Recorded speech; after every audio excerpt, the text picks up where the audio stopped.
All right, welcome back. Welcome to the Late Show, live from Los Angeles. This is your host, Young Brando. Hey, I apologize for the disaster yesterday. I contacted the company. Everything seems to be good now.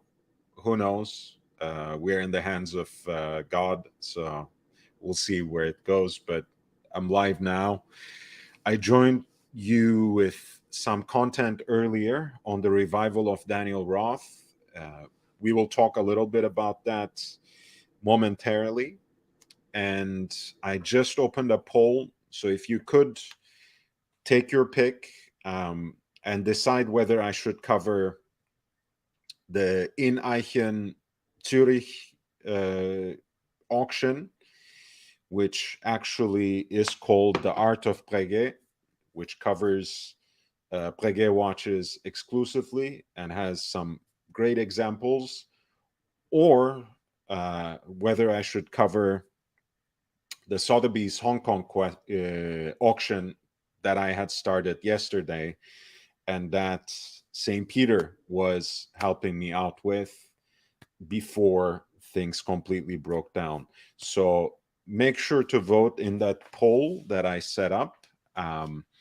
In the meantime, I will talk a little bit about this bombshell of a release from earlier today, and we'll take it from there. And while you are voting on the poll, please don't hesitate to hit the like button. It really, really makes all the difference. Thank you.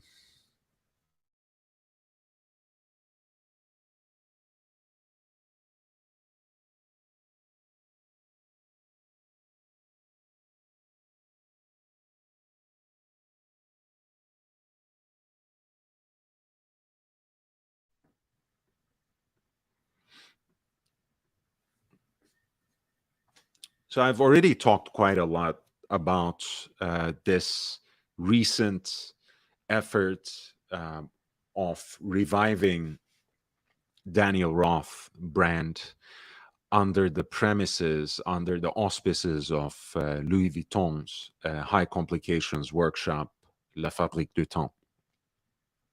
Um, I've talked a little bit about it. Uh, I've talked a little bit about it on my own earlier in terms of how the ownership was basically silently shifted from Bulgari to Louis Vuitton late last year, or at least it was um,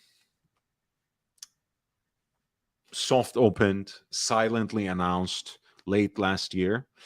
And earlier this year, there were already rumblings and veiled announcements about what this revival might consist in. And they had already announced that there would be subscription watch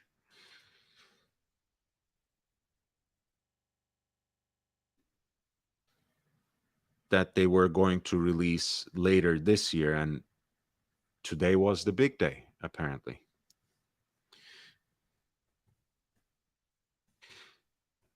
I'm going to post a link to my earlier conversation with Bill Sanders about the legacy of Daniel Roth. Let's talk a little bit about today's announcement. If you have been in the audience for a while, you already know a little bit about Daniel Roth's story. Daniel Roth is from Nice, France, originally, but his family has been in the horological world for generations, and in fact, his grandfather originally is from Switzerland, is from La Chaux-de-Fonds, and it doesn't take long the young Daniel Roth to somehow make his way back to Switzerland, so to speak, and start in earnest a professional career in horology. And that happens in Audemars Piguet. And he's working at Audemars Piguet in a relatively early time period, in the 70s, especially, where, um, late 60s, early 70s, where it's terribly uncommon for anyone outside of Switzerland to really be in the industry in that way. And in fact, it's rumored that when he first joined Audemars Piguet, he was the only watchmaker who was not from Le Brassus, who was not actually from that town working for Audemars Piguet. But at the time, he had ultimately two colleagues before he left Audemars Piguet to resuscitate Breguet under the patronage of the Chaumet brothers, the jewelers from Paris. And those two watchmakers were named Michel Navas and Enrico Barbazzini. And these are the two master watchmakers today who supervised and who led the group that realized this project, Tourbillon Souscription.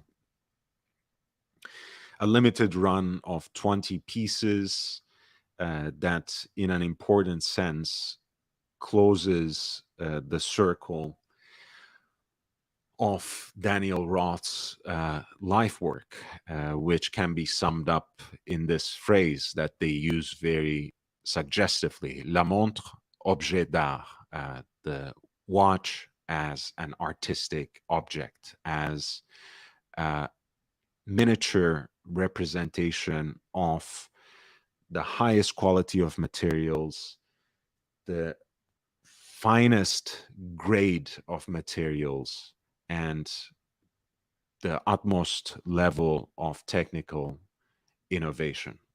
That's what a watch represents for Daniel Roth, and that's what he aspired to realize in the entire catalog. And the C187 was, in fact, one of the two first watches, along with the hand-wound chronograph, that he created, that he produced.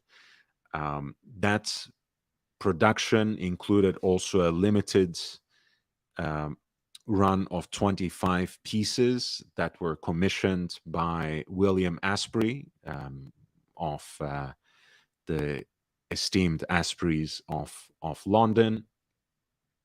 And in a way, this project of a subscription watch, of a limited production of 20 pieces, resonates with that particular project as well. There are a few interesting aspects of this watch that I want to discuss with you quickly. But before that, I also want to show you a few pictures of Daniel Roth's earlier chronograph, C187.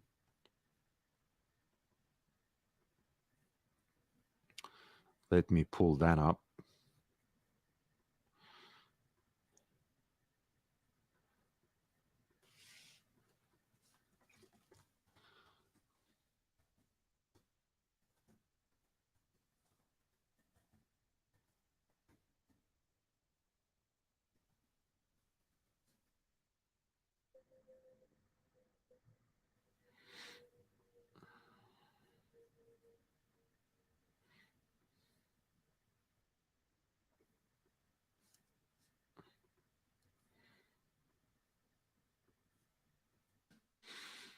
So this was the C187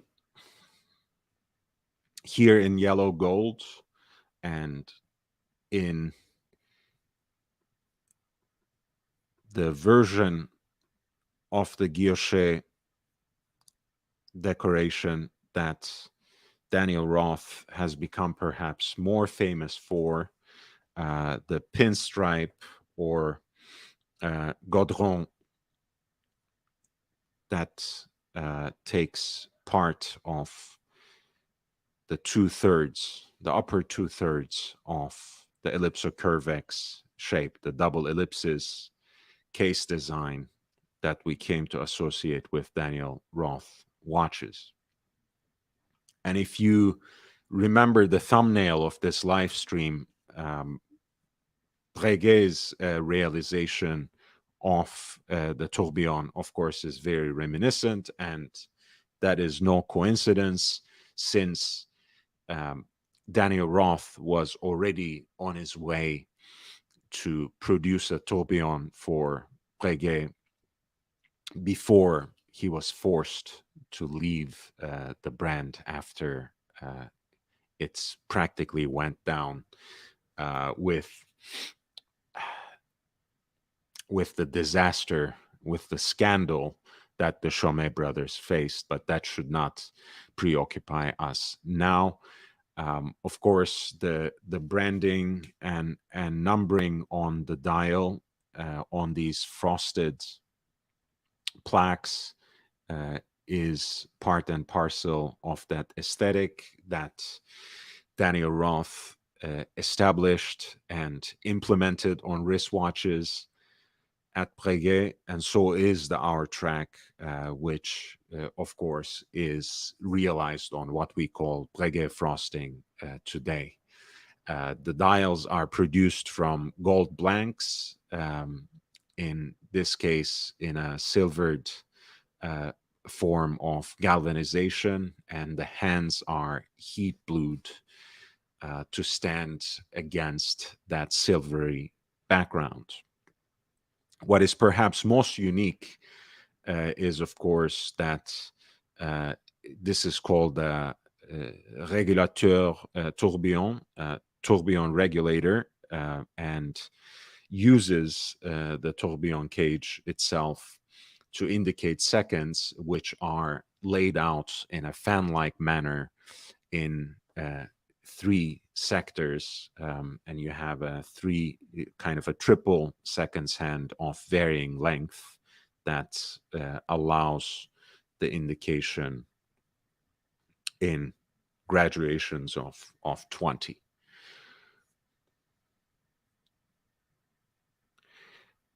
And more rarely, these pieces could also be found with this Claude Paris decoration, Claude Paris guillochage, and even more rarely, that would be champagne tones, but it's such a unicorn that I wasn't able to actually find any examples of this. But one thing I want you to see about the original C187 is what is on the flip side, which is just as exquisitely decorated, and you actually have both a power reserve indicator and a pointer date on the case back of the watch.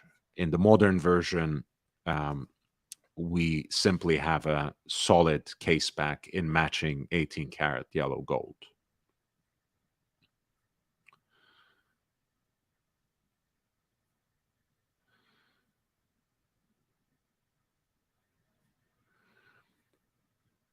And these are various examples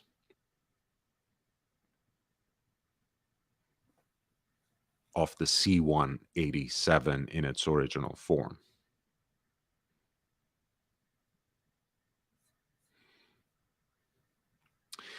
And here's the new version, the Tourbillon Souscription.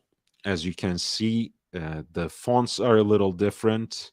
They are, in fact, also inscribed in a shade of blue, somewhat modernized, perhaps, in terms of a revised typography. They're still laid out on frosted background. The tourbillon cage is flanked by several plates, which are decorated with Côte de Genève, and the cage itself sits on a frosted plate, which completes this elegant picture. The dial is made out of gold blank and is beautifully decorated with this champagne tones and hobnail patterned guilloche work. And this is a work actually that is accomplished in Kari Voutilainen's workshop, um, who is, of course, another watchmaker. We already have four proper names somehow associated with this watch. Daniel Roth, Michel Navas, Enrico Barbazzini, and now Kari Voutilainen.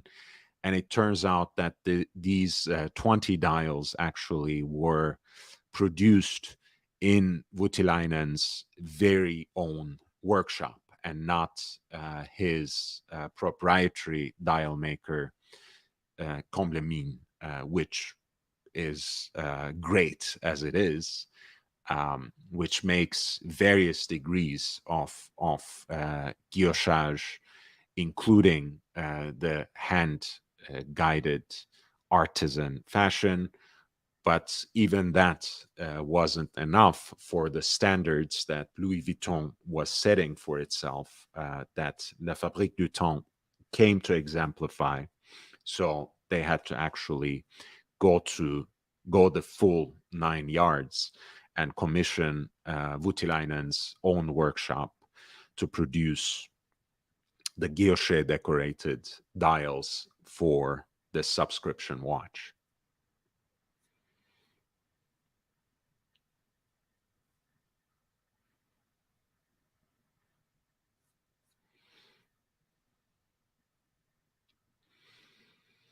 Another nice detail is, of course, we have talked about how La Fabrique du Temps, um, before and after its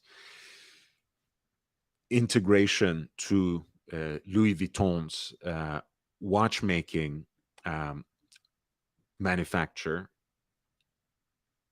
has taken part in so many projects for high complications, and Michel Navas and Enrico Barbazzini were also behind the first tourbillon produced for the rising watchmaker Laurent Ferrier as well. So LF 619, I think, is the caliber number, um, is pretty similar to this tourbillon movement that they built for this watch, in the sense that um, they're both uh, boasting 80 hours of power reserve,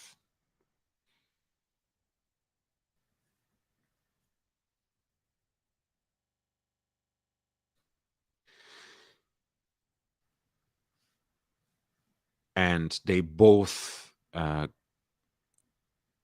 operate on a mirror polished linear winding click for the barrel ratchet wheel.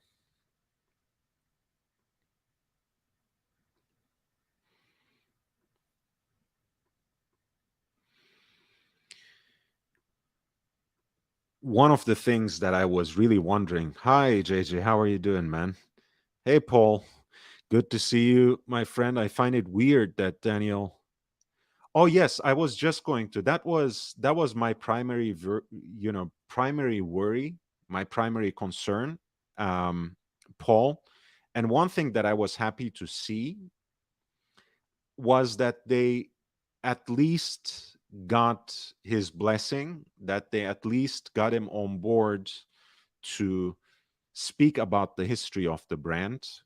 And I want to share some of that. It's like a 5-minute video they posted on the website, but it really gives a very succinct summary of Daniel Roth's own career, the trajectory that brought him to his independent brand at a time when it was not only terribly uncommon, but also almost unimaginable. And it also talks about perhaps whatever else they might have in store for this revival of the Daniel Roth brand.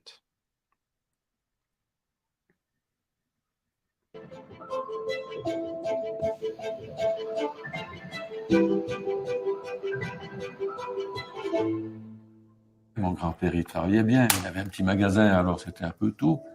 Les montres de poche, beaucoup, à cylindre. Son père avait une petite fabrique d'horlogerie à la Chaux-de-Fonds. Et il avait appris son métier dans l'atelier de son père. Et il faisait des montres à cylindre. J'ai suivi l'école professionnelle.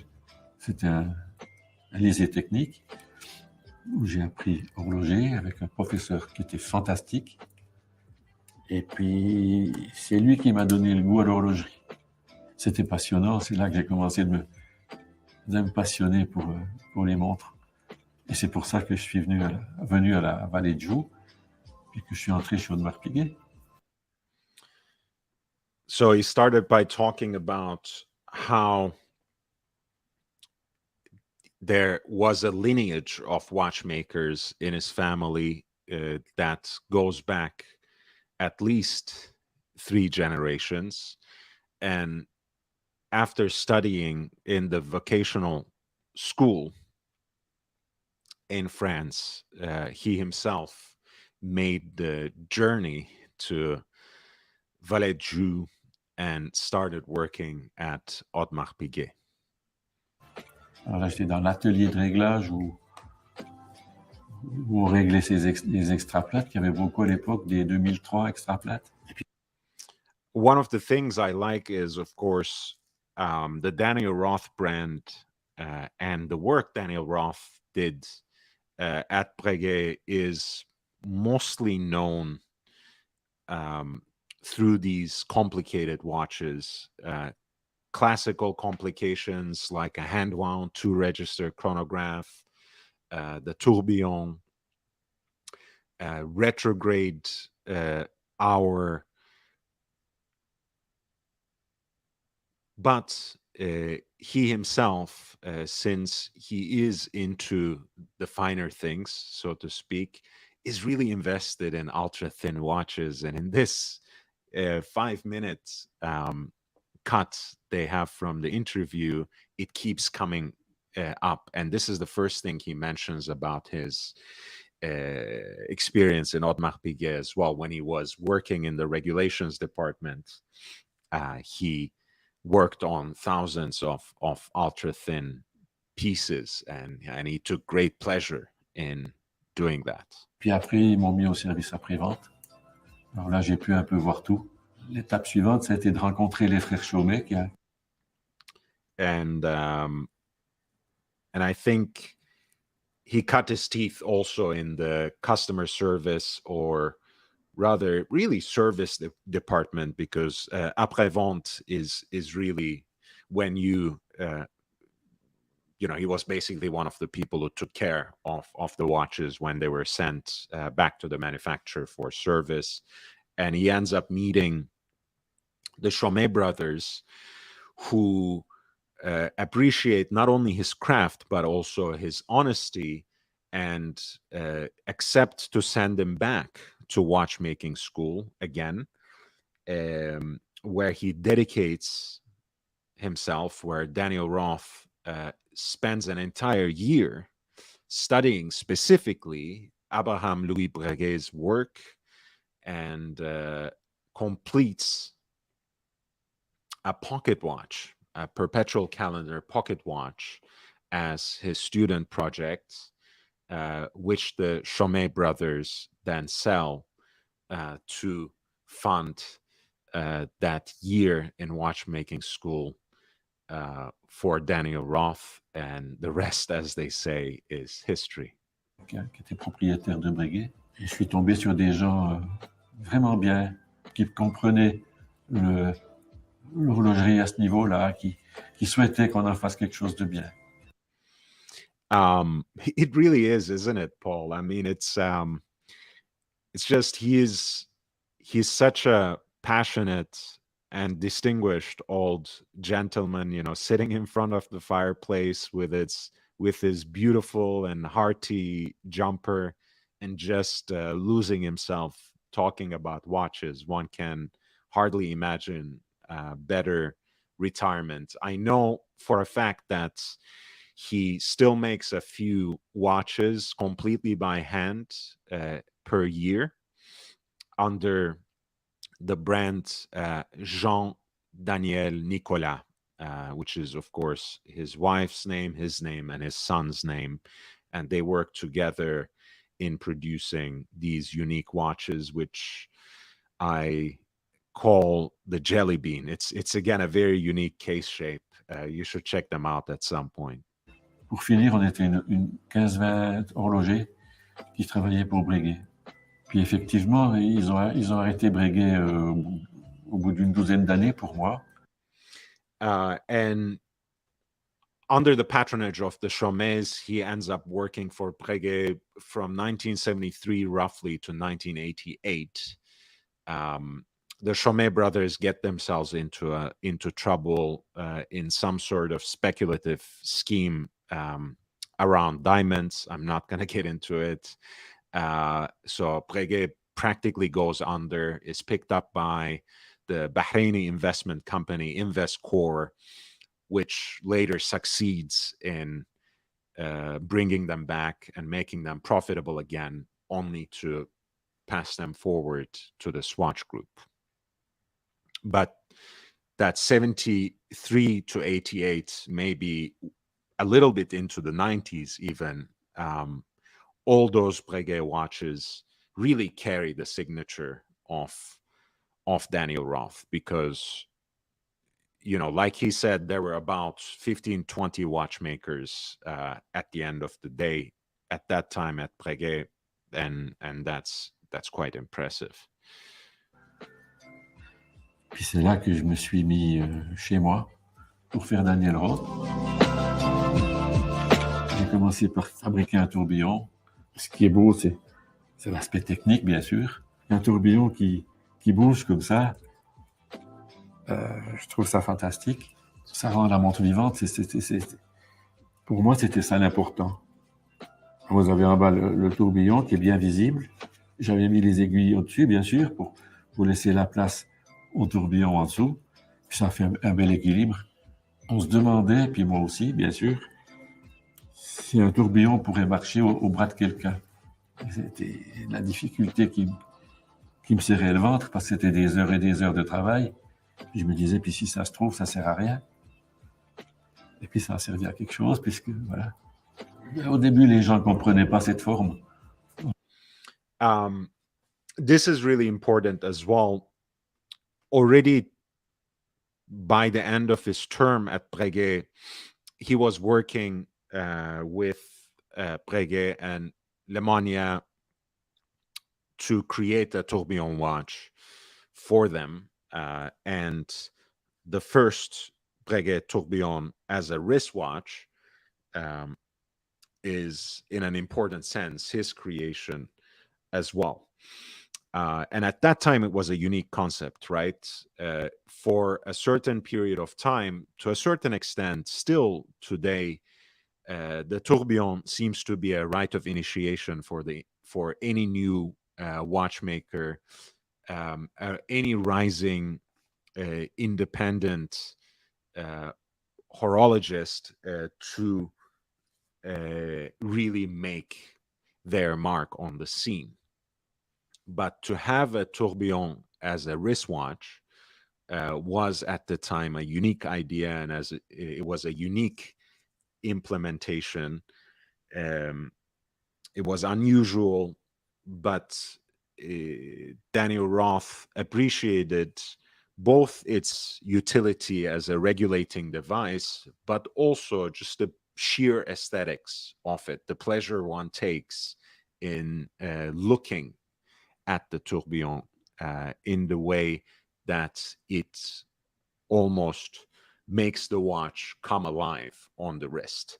And for him, that's an important part. And he says in the same way, that's why he was so invested in that unique double ellipse case shape, right? He says in the beginning, no one really appreciated it. And I think in a way, perhaps that was one of the things about his watches that didn't quite take off in that time, in the 90s especially. And the Ellipsa Curvex is still an acquired taste in a way. Il a fallu que je sois tenace. Lui, Asprey, il a beaucoup aimé tout de suite. Il m'en a commandé 26, 25. C'était ma passion, hein, quand j'étais chez AP, d'arriver à régler des montres extra plates bien. Il n'y a rien de plus beau qu'une extra plate au bras de quelqu'un. Hein. C'était tellement mince, tellement délicat. Il fallait prendre l'habitude de bien toucher les spiraux, là, sur des extra plates. C'est fantastique, d'élégance, de beauté. Une belle manuelle extra plate, ça c'est un beau petit sommet.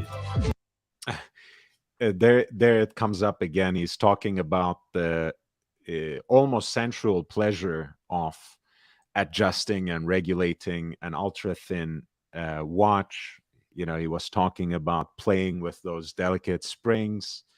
And he was also talking about the pleasure of wearing an ultra thin watch on the wrist as an expression of a certain taste and elegance, but also, of course, as a watchmaker, he takes an added and intensified sense of pleasure in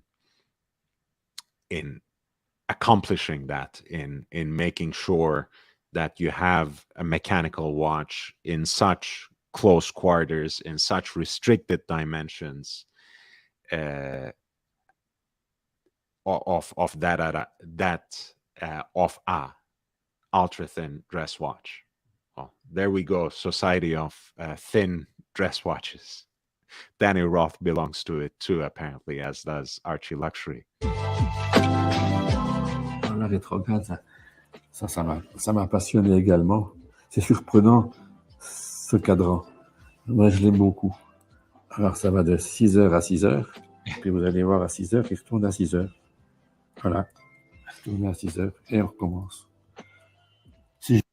I'm gonna show you a more modern example of this watch that he talks about now. Unfortunately, they didn't provide any close-ups of it in this video. It's the retrograde hours watch. It's basically a dial layout and a complication that Daniel Roth borrowed from George Daniels, who had first implemented it on a pocket watch. And it's a very quirky and cool complication. And there are a lot of great deals on these watches still, especially when they come from that time period when he was still relatively independent, but was already bought out by the Asia Pacific retailer, the Hourglass, that period of time from 95 to 2000, basically. Je vais être honnête, c'est George Daniels qui a dessiné ce cadran en premier. Il l'avait fait en montre de poche, ça, lui. I love the pronunciation, the French pronunciation of Georges Daniels. Je me suis dit, je vais le faire en montre bracelet, ça sera sûrement réussi. Puis c'est le cas, quoi, ça a fait une montre très, très réussie. Je voulais vraiment des montres faites à la main, faites dans la tranquillité qu'il faut pour faire des bons mouvements, des belles montres. Je voulais quelque chose qui soit vivant, agréable à regarder, techniquement pas trop facile, mais quand même réalisable. Et puis ils avaient beau faire tout ce qu'ils voulaient en quartz, en tout ce qu'on veut. Moi, j'ai pas dévié d'un chouïa de faire ce que je voulais, des montres faites à la main, puis bien faites, et puis voilà. And he's basically talking about how some brands had made a motto out of it, right? We never made a quartz watch and we never will.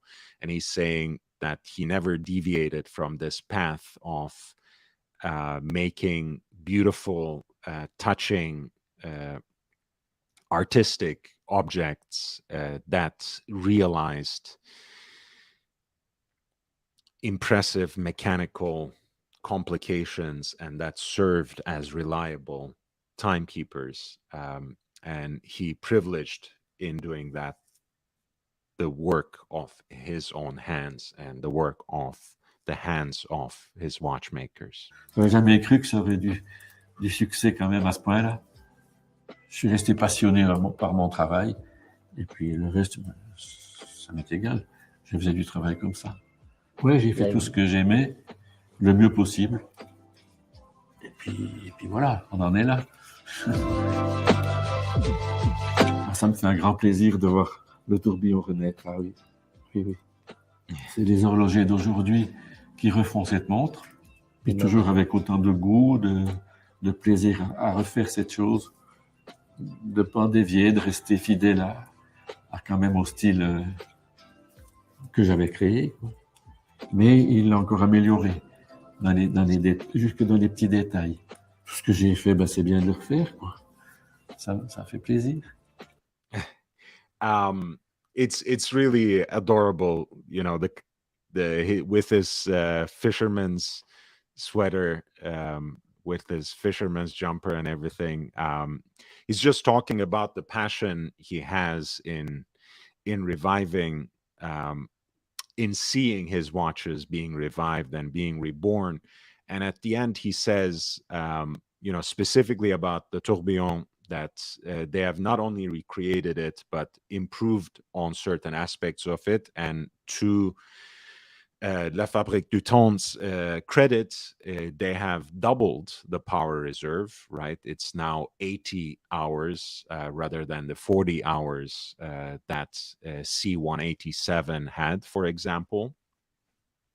And he kind of hints at the other pieces being reborn as well. Some of the pieces that he presented here, of course, he talked about the ultra-thin dress watches. He talked about the retrograde hours. So we'll see what else comes out of this project. Je peux rien dire d'autre. And gotta love the way they wrote the O of wrote as an ellipsocurvex, as a double ellipse. Now, as I promised you before we switch to anything else, I wanted to show you an example of that premier retrograde watch, the retrograde hours piece.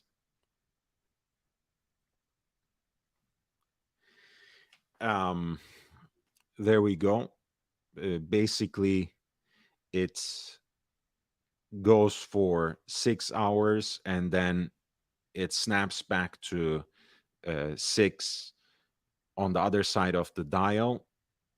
It never, the hour hand never crosses into the pointer date that is represented here.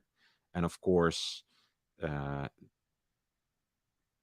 minute hand is quite distinct, and that makes a revolution every 60 minutes.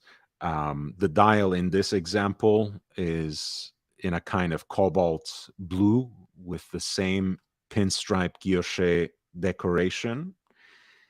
And this is a white gold example that comes from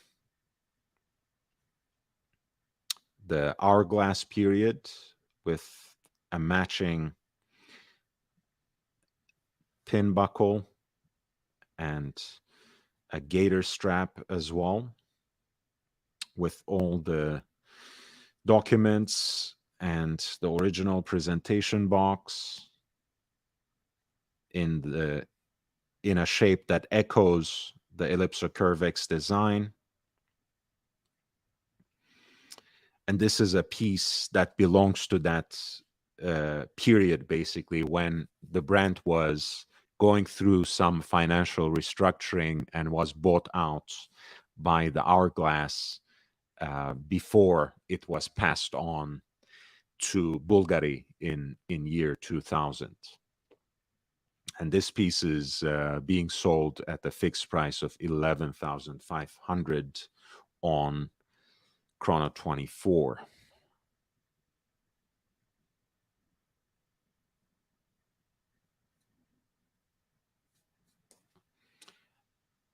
In an earlier period, Roth had made these watches in a design code that basically followed his revival of Breguet.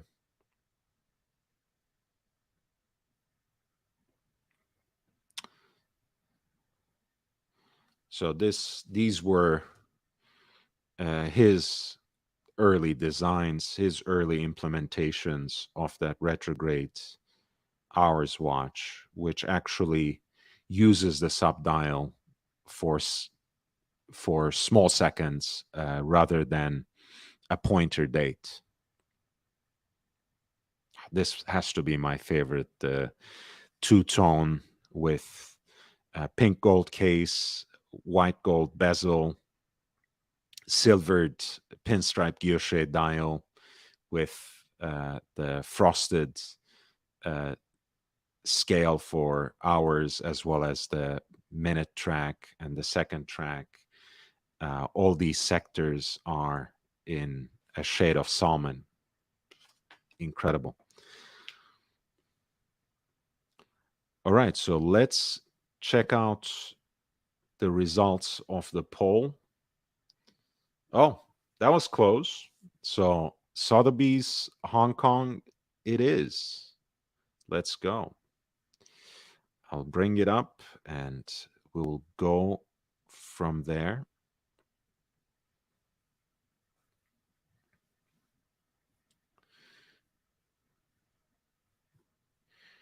Let me see. I think we had changed this to US dollars last time. Okay.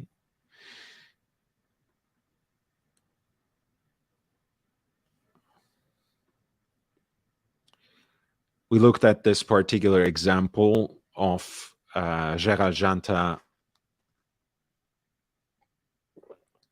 Fantasy Retro piece in white gold with a matching bracelet, a mother of pearl dial, jumping hour piece with retrograde minutes.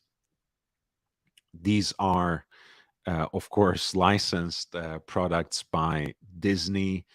And the Mickey Mouse watch perhaps is the most famous of them, but they have a number of different characters like Donald Duck, Minnie, and others.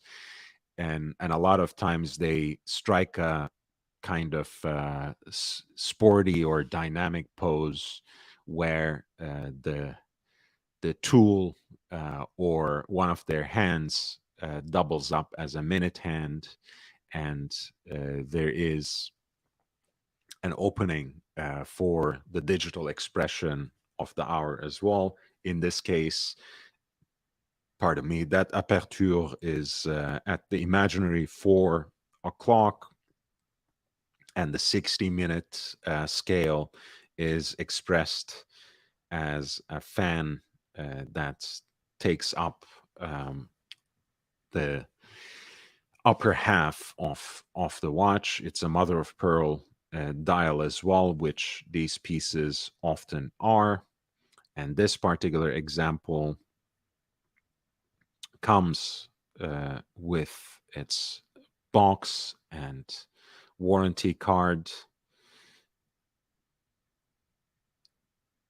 Live auction begins with my time, at least, Pacific Daylight Savings Time on April 4th at 7 p.m. That is April the fifth in Hong Kong, and the estimate for this piece is roughly 10,000 to 15,000 in US dollars.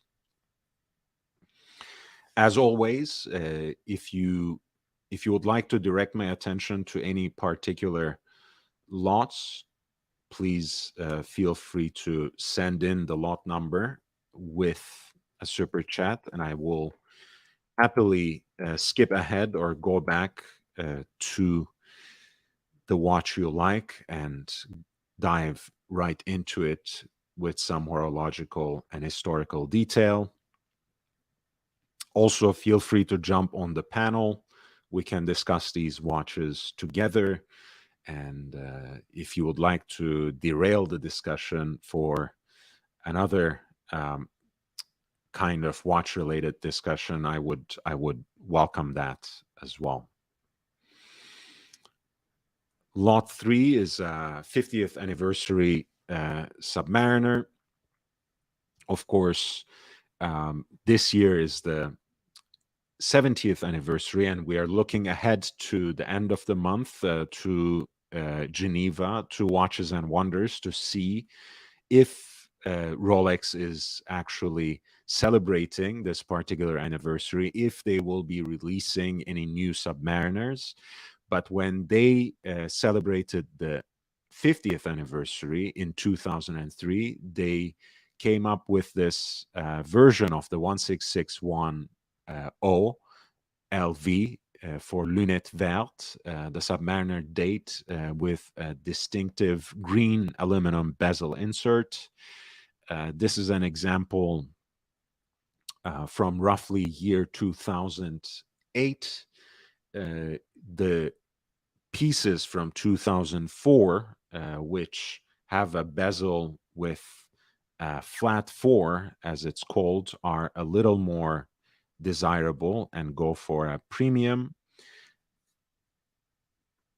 But in either case, the so-called Kermit, the 50th anniversary Submariner 1661 OLV, is collectible in its various iterations. I think there are, by my counting, 4 or 5 different shades and versions of the green bezel. So good luck. This is lot 3, and the estimated value is 12,750 to 25,500 US dollars, roughly speaking. There is another piece, as you can see, with the so-called flat 4 bezel from 2000 at lot 5. And as you can see, that one has a higher estimated value, which is roughly $19,000 to almost $32,000 in US currency. Speaking of anniversary models, of course, Rolex introduced SD43 in stainless steel, the 50th anniversary Sea Dweller in 2017 with the red line of writing. After those early prototypes of the Sea Dweller, which also had a single line of red writing, unlike the legendary and very desirable, very collectible example of the Sea Dweller that goes by the name Double Red, of course, because it says Sea Dweller Submariner in red lines of writing, 2 red lines of writing. This piece is from 2019. At times, sorry, why did I say 2017?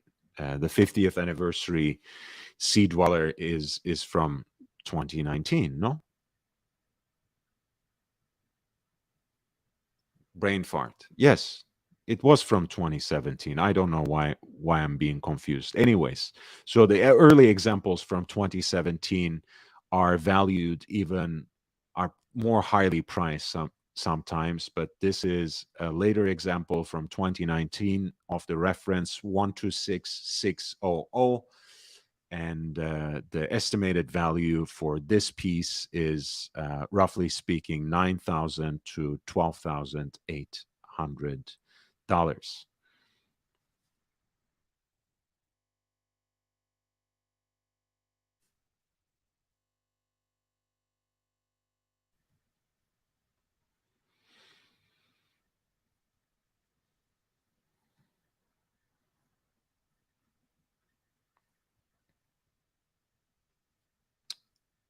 At lot number 6 is a lovely 5-digit Rolex Cosmograph Daytona.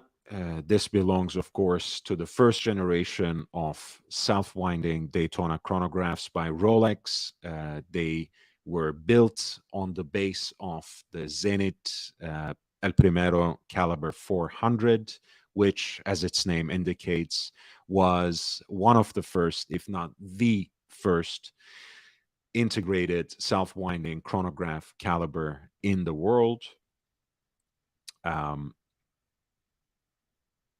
that was an era that lasted from 1988 to 2000, when Rolex would replace this line with 116520, which it built in its first in-house self-winding chronograph movement, caliber 4130. And that was really a watershed moment in terms of a lot of the keywords and a lot of the really signal and signature elements of mass-produced luxury watches today, whether we are talking about in-house movements or we're talking about vertical integration. All these aspirations, all these code words really emerged and picked up in steam around 2000 with this revival of the Rolex Daytona with an in-house caliber. This piece is already a modern classic from that neo-vintage period of the late 90s, with a beautiful and versatile white dial, of course, matching stainless steel tachometer bezel. The black outer rings give the watch a very distinguished version of a panda dial. This is probably my favorite reference of the Daytona.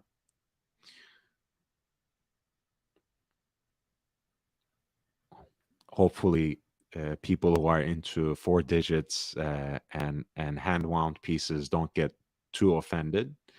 But I think this is a great piece for daily wear. I would love to own one day myself. This is lot 6, Rolex Cosmograph Daytona reference 16520 with a white dial. It is estimated to fetch an amount between 19,000 to 25,500 US dollars, roughly speaking.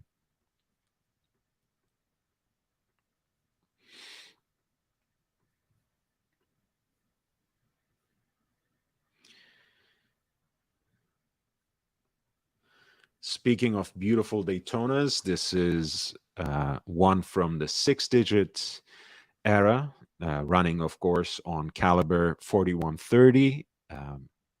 Of course, a renewed version of it that we were just talking about, 116505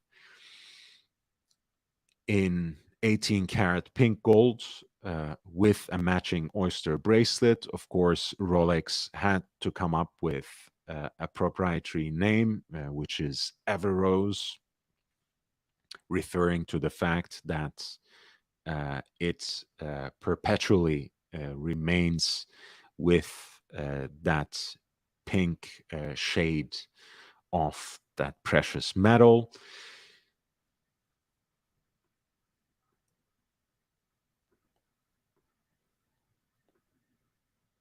I am a big fan of the more contemporary precious metal Daytonas on the Oyster Flex, on Rolex's version of uh, internally reinforced rubber bracelets. But I don't think anyone would turn their nose up to something that comes on a matching oyster bracelet. In this case, you have a beautiful example with a white or ivory dial, of course, with outer rings on chronograph register on the chronograph registers that match those pink hues of the bezel, the case, and the bracelet. This piece at lot 9 is expected to realize a final hammer price between 25,500 to 38,000 US dollars, roughly speaking.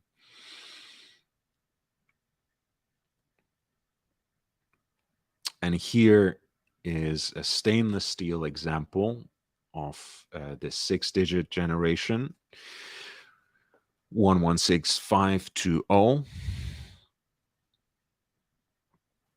pre-ceramic, so to speak, before Rolex had introduced its ceramic tachometer bezels. This is the black dial version for which the silver outer rings of the chronograph registers resonate beautifully, I think, with that stainless steel bezel. In this 6-digit generation, I do prefer the black dial for that reason, because there's a measure of contrast and interplay between the black dial and the silvery elements of both the dial itself in terms of its fixtures as well as the stainless steel piece. This piece is seemingly unworn. You can even see the stickers on the case back, on the case flanks, and on top of the lugs. And lot 11, which is Rolex Cosmograph Daytona reference 116520, the stainless steel Daytona before the introduction of ceramic tachometer bezels, has an estimated value of 20,000 to 40,000 US dollars, roughly speaking.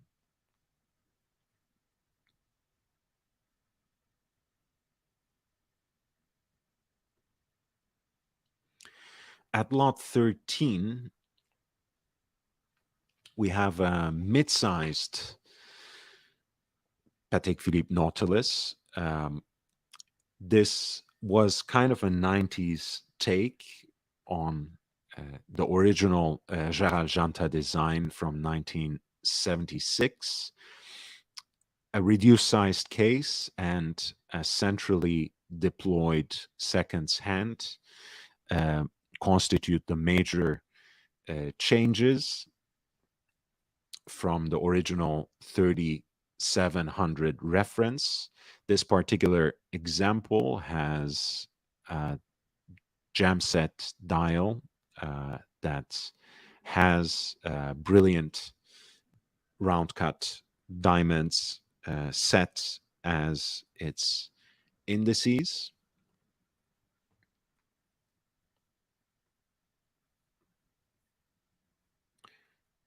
That petrol blue dial, which has become one of the distinctive and appreciated aspects of the Patek Philippe Nautilus is part of this piece as well. And of course, just like the Jumbo, the 3800 maintains the sleek profile of the design that straddles elements of dressy elegance and chic sportiness in the manner of a single wristwatch. And there you go. It is presented with its certificate of origin from Patek Philippe. Lot 13 is a Patek Philippe Nautilus reference 3800 in stainless steel with a diamond set dial from roughly 1996 with an estimated value of 25,000 to 38,000 in US dollars. Jake Brooks, thank you so much. On lot 28, thoughts on the red accent hands. Let's go to 28. Let's skip ahead a little bit. We can always come back. Oh, this is a 2228. So we're on the next page. We're moving to the next page. Or even further.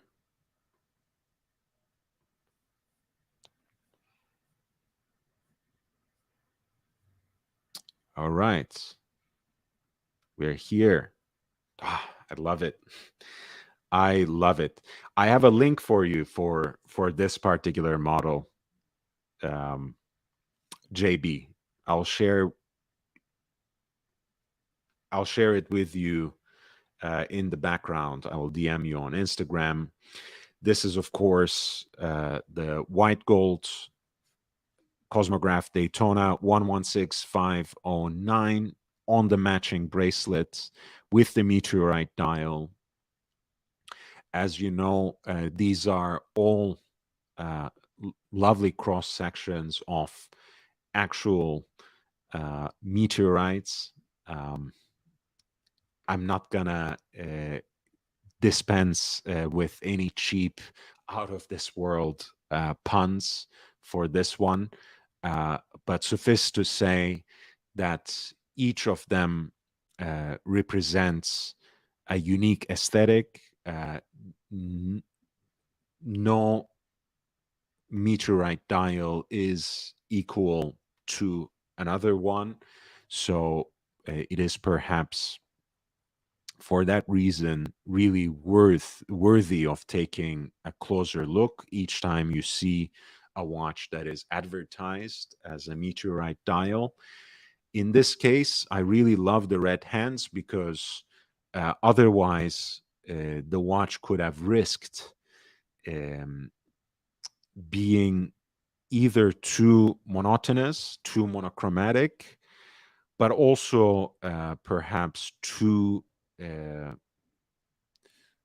dull and too cold in a way, right? You can think of a watch like this with, let's say, in another brand with heat blued hands, for example, at least for the chronograph hands.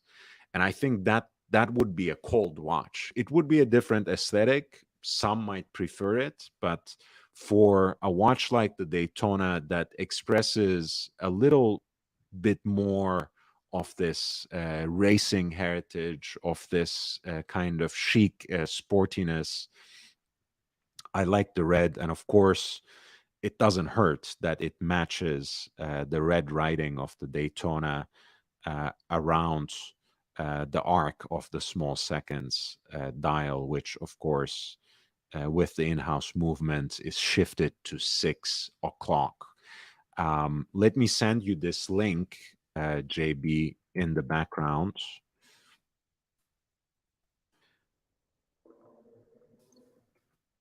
Because I have that exact same watch that is offered at a very interesting price point. unless it's sold.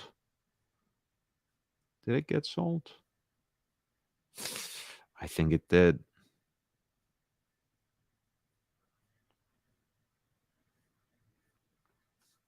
Okay, let's see.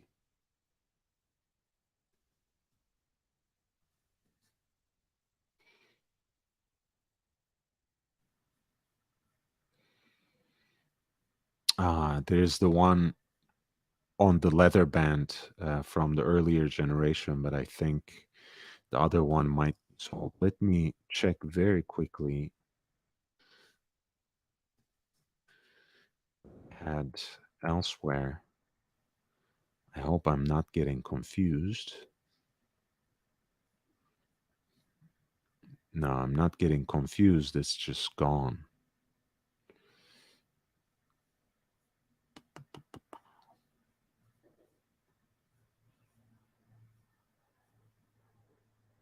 Just give me one more second.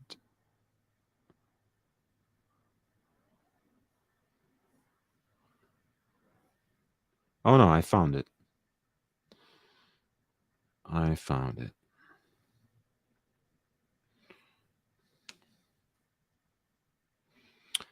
Decent price. Unfortunately, doesn't come with papers, but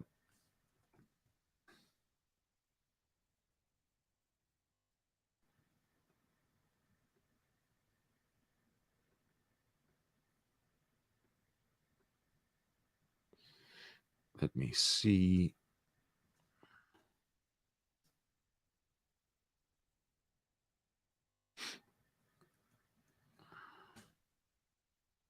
Of course, I will send you the example that's on the leather band as well.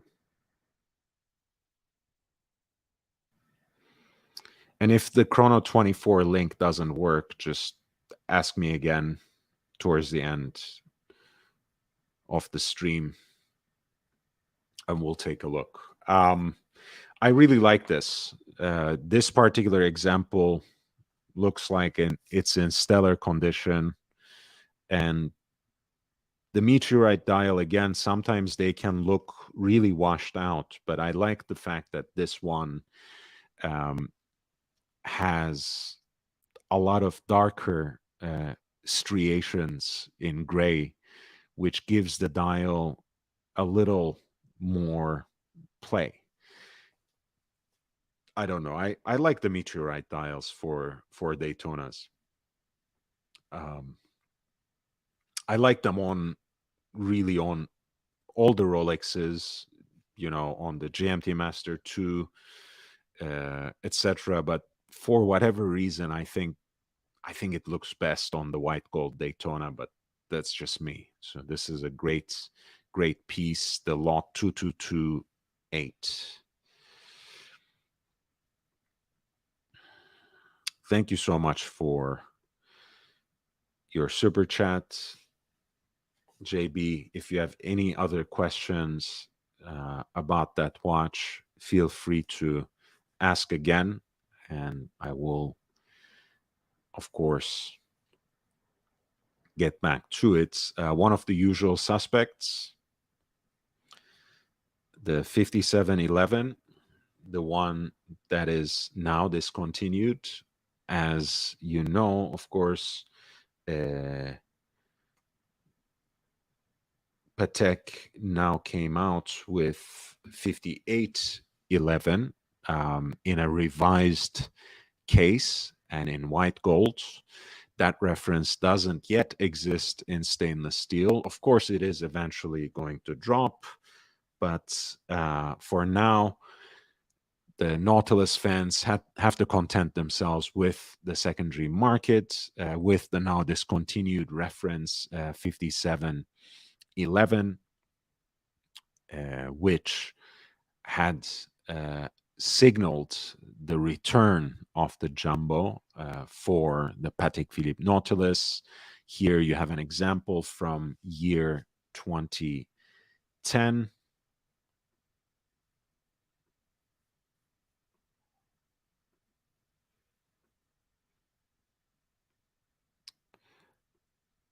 presented, of course, with an exhibition case back, the centrally deployed seconds hand,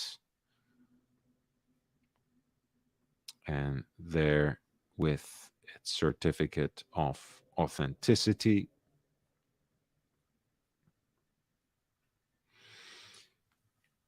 This Patek Philippe Nautilus reference 5711 has an estimated value of 63,700 to almost 90,000 in US dollars.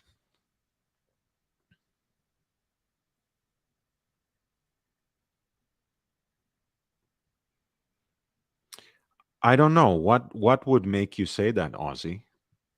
Can you explain? Can you go into it a little bit?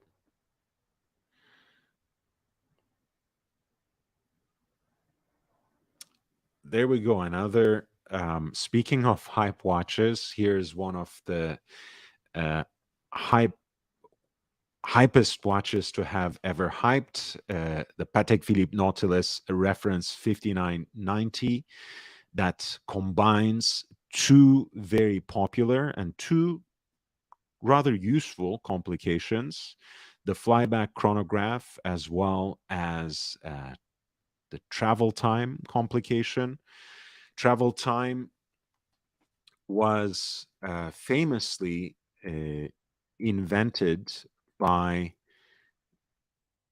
the same person who gave Patek Philippe its first world timers. We're talking, of course, about Louis Cotier.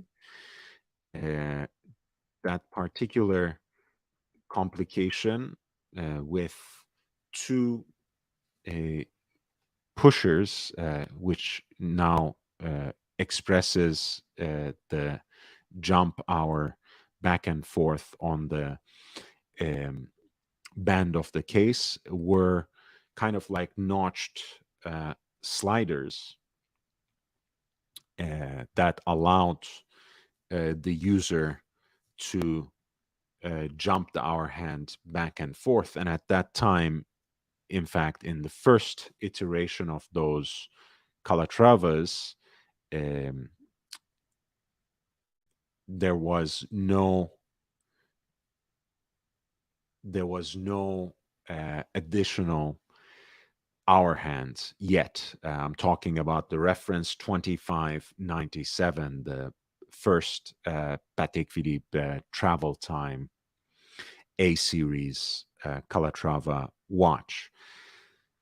Travel time was, of course, brought back in modern time, and it's became a particular success in Patek's sports watches, the Nautilus and the Aquanaut. And in combination with the flyback chronograph, it's proved extremely popular here in 5990, encased in that iconic porthole shape of the Nautilus. A watch that has a little more heft, a little more substance than the time and date versions, of course. And this 2021 example with box and papers has an estimated value of 90,000 to more than 150,000 in US dollars.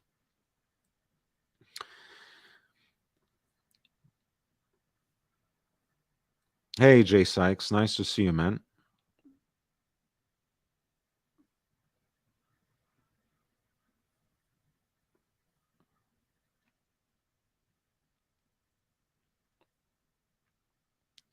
We have a few more examples of the 3800, the midsize Nautilus. We have something that is even more excessively gem set here. This is 3800J, so entirely executed in 18 karat yellow gold, encrusted with diamonds on the bezel. And you can see that the center links of the bracelet too are set with diamonds.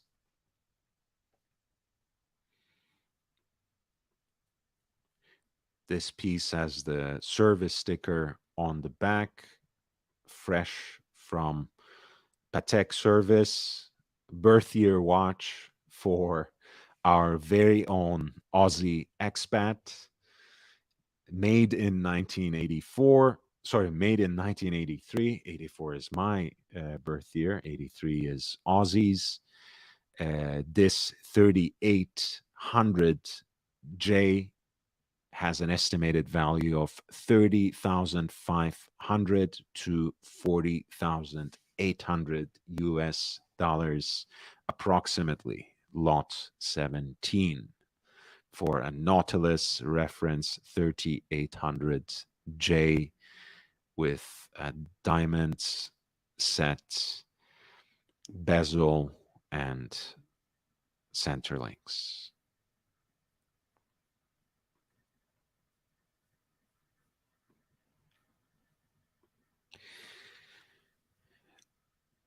For the reduced size, for the mid-size Nautilus, once again, we have a 3800A for stainless steel. That is perhaps slanted a little more towards the quote-unquote dressier side, with applied Roman numerals for the hour markers against a matte black dial. Those Roman numerals are filled in with luminous material. So are the feuille hands that replace the traditional handset of the Patek Philippe Nautilus. Of course, you have once again the centrally deployed seconds hand, as well as the date window at 3 o'clock. Railroad track for the seconds can be found on the periphery of the dial. This is a piece that's from around year 2000.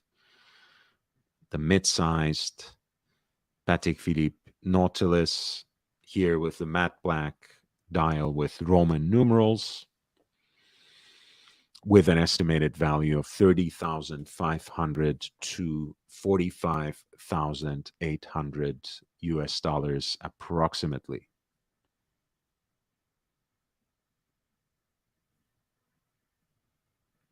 Right, we have all the dad jokes in the chat.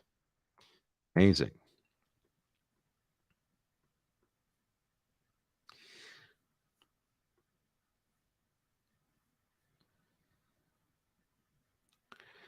There are a lot of interesting Cartier pieces, beautiful jewelry pieces, exquisitely gem set. I will pass over them for the most part. If you want me to talk more about them, I'm happy to go back. Also some pieces from Piaget and Audemars Piguet as well. But let's go to lot number 30, which will, of course, very helpfully bring us back to where we started, because this is a Breguet tourbillon in white gold with a mother of pearl dial that is guilloche decorated. You can see the scalloped design, the Côte de Genève decoration that is applied to the mother of pearl dial.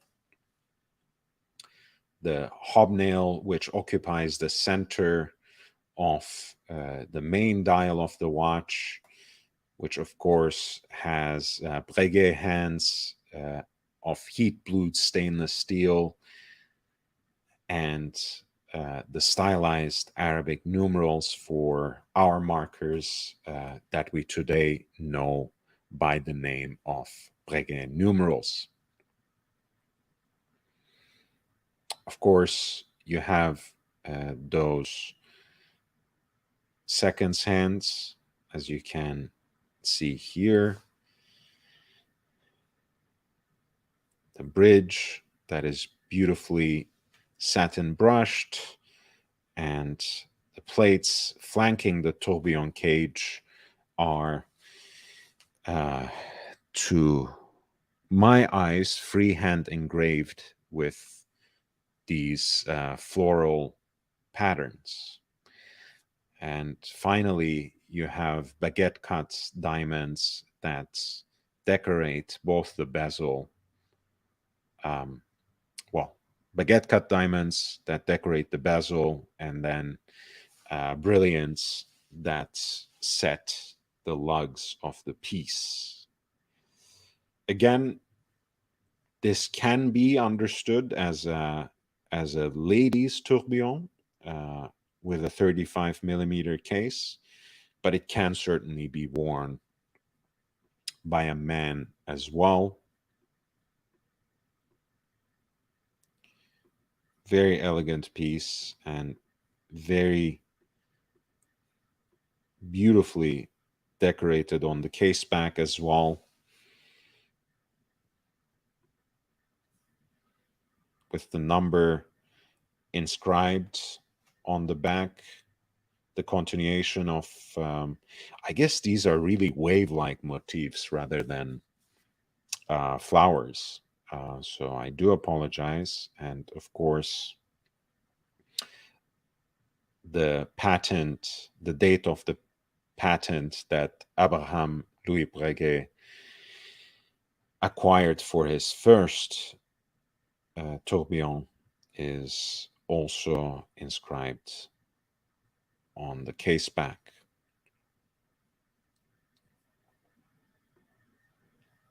A reference 3358 in white gold, diamond set, Breguet tourbillon with hand decorated guilloche mother of pearl dial from around 2016. The piece has an estimated value of 40,000 to 61,000 in US dollars at lot 30.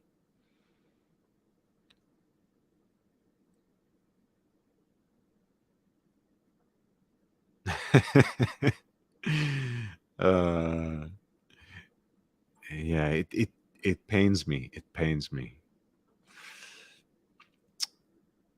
A beautiful Breguet pocket watch, perpetual calendar in yellow gold, open face, meaning that you don't have a case that closes upon the face of the watch.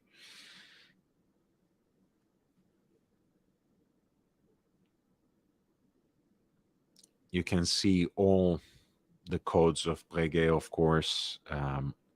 The hour track that's laid on Breguet frosting, the guilloche decorated, galvanized, silvered, gold dial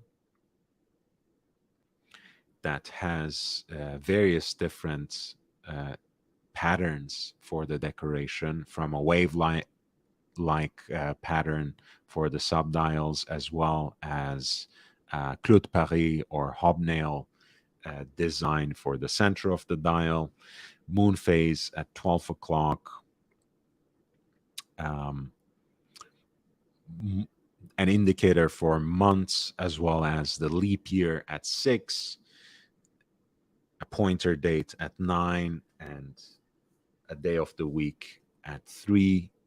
Of course, the brand Breguet and the number of the movement is expressed, is inscribed on 2 separate plaques on the face of the watch.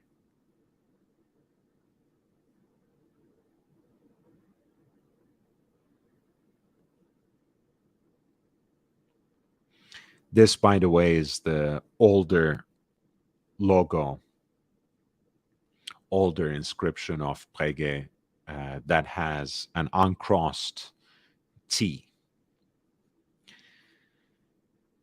The piece is from around year 2000.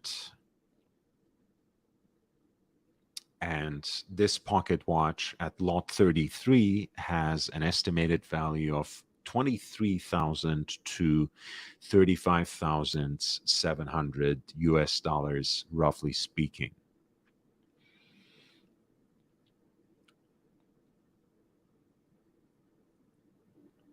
Speaking of pocket watches, at lot 34, you have another yellow gold Quantième Perpétuel, perpetual calendar pocket watch, this time by Audemars Piguet from 1982, most probably a special commission. Open worked both on the dial side and the case back.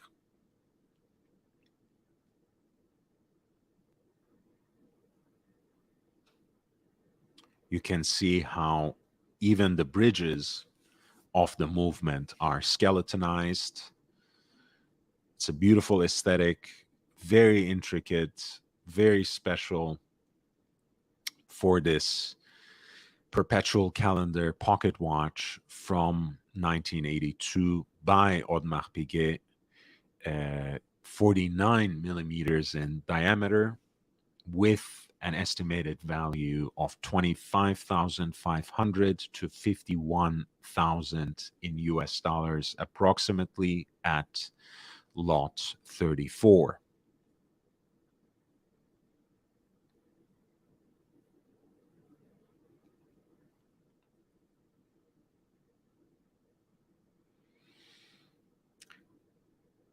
At lot 39, we have an Audemars Piguet Jules Audemars dress watch with a very strikingly blue sunburst dial, sword hands, small seconds at 6 o'clock. There's plenty of luminous material on the face of the watch as well. This is Grand Sonnerie, a striking watch, no pun intended.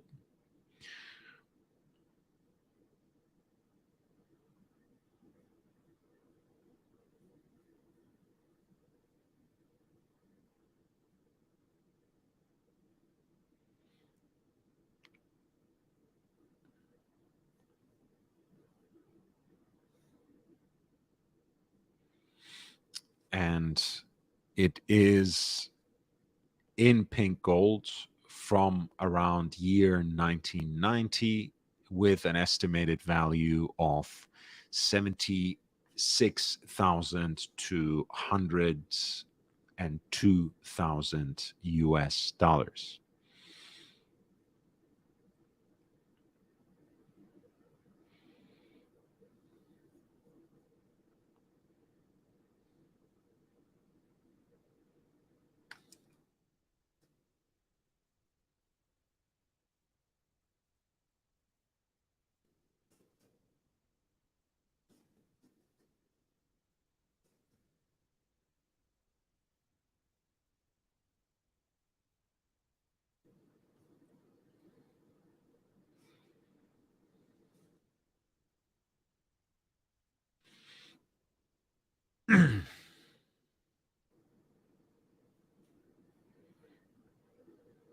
Number 40 is a rectangular piece by Audemars Piguet belonging to their museum collection. The dial has a layout that harkens back to regulator clocks of a bygone time. The regulator clocks, who were the centerpieces of watchmaking workshops, repair departments, service departments, and they were precise instruments of timekeeping that put at their center the display for the minutes, for the accurate setting of time. They were also very frequently used in train stations, for example, in the United States, where such synchronization was literally a matter of life or death.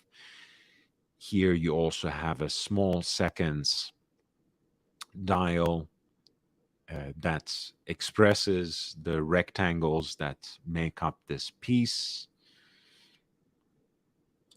A lovely rectangular dress watch from Audemars Piguet from their museum collection, again from around the turn of the millennium, in pink gold.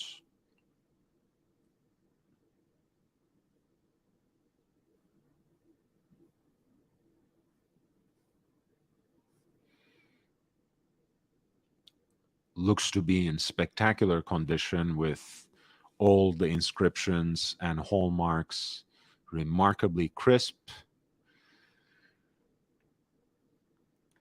This AP rectangular watch with a regulator dial at lot 40 has an estimated value of $7,600 to $10,200 in the US currency.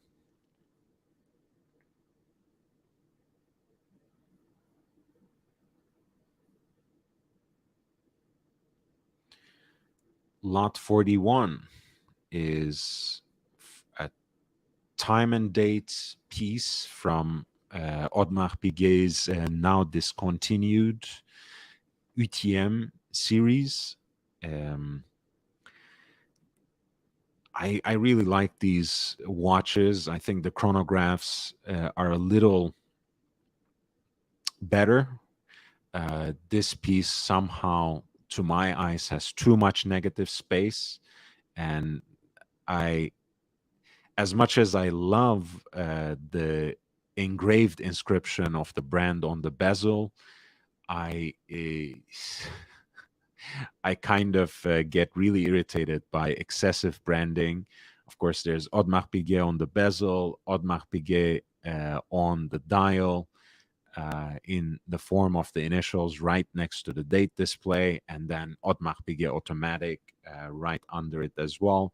But otherwise, the piece is very minimalist, um, time and date dress watch that has elegant baton stick index markers and baton hands that accompany it beautifully. It is in yellow gold and from around year 1990. Seemingly in pretty good condition.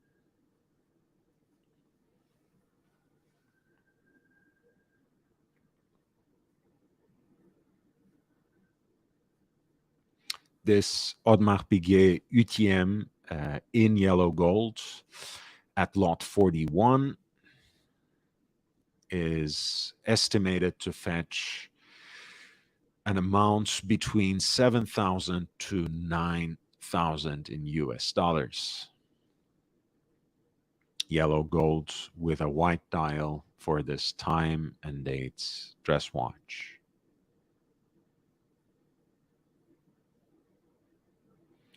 We have a few back-to-back CP Cartiers.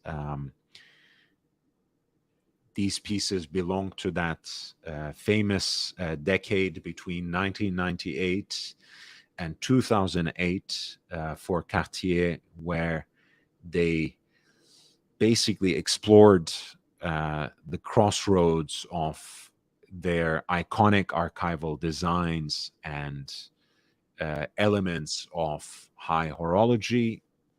At lot 42, we have a Tank Vis reference 2554.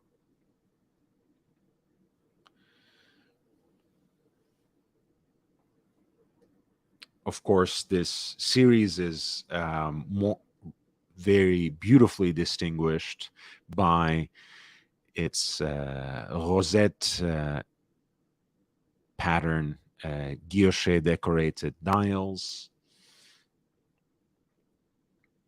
The railroad track for the minutes here, of course, mimics the lines of the case, although it is much more square-like.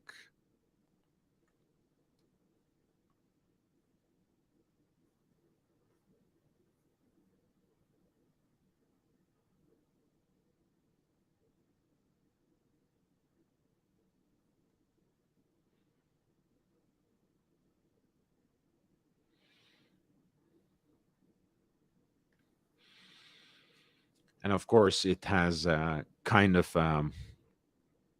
similar idea of of a regulator like display. You know, maybe a wandering hours complication here,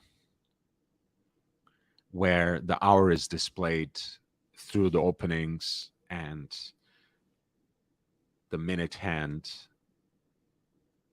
centered on the dial.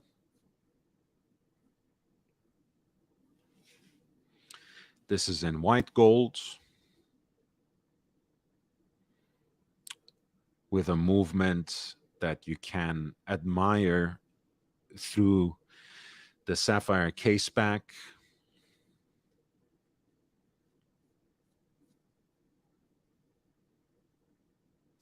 This Cartier tank à vis from the Cartier Paris Collection Privée, reference 2554, has an estimated value of 6,300 to 12,750 US dollars. I'm expecting that to be a rather conservative estimate. People have been snapping up the CPCP watches. They are by definition limited in number, limited in production. So they're becoming a very desirable niche for the high rolling collector. And they have been on the rise. Of course, it's hard to guess always in times of economic austerity and recession, really. But still, these sorts of pieces that are rare, that are limited in number, usually command a premium nonetheless.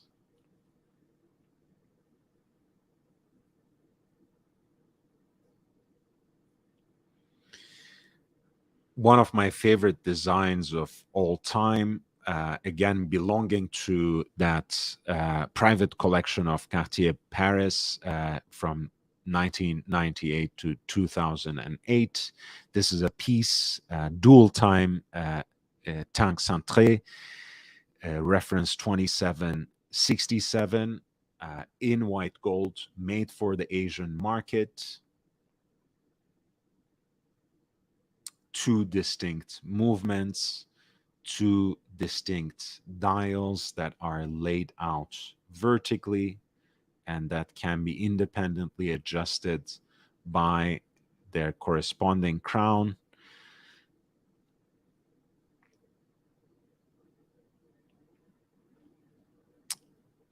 The tank centré is one of the most sensual watch shapes to have ever graced people's wrists.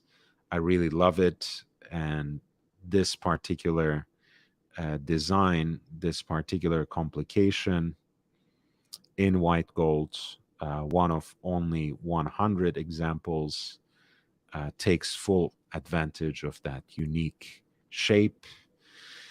Tank centré from Cartier Paris Collection Privée is listed here with an estimated value of 15,300 to almost 23,000 US dollars.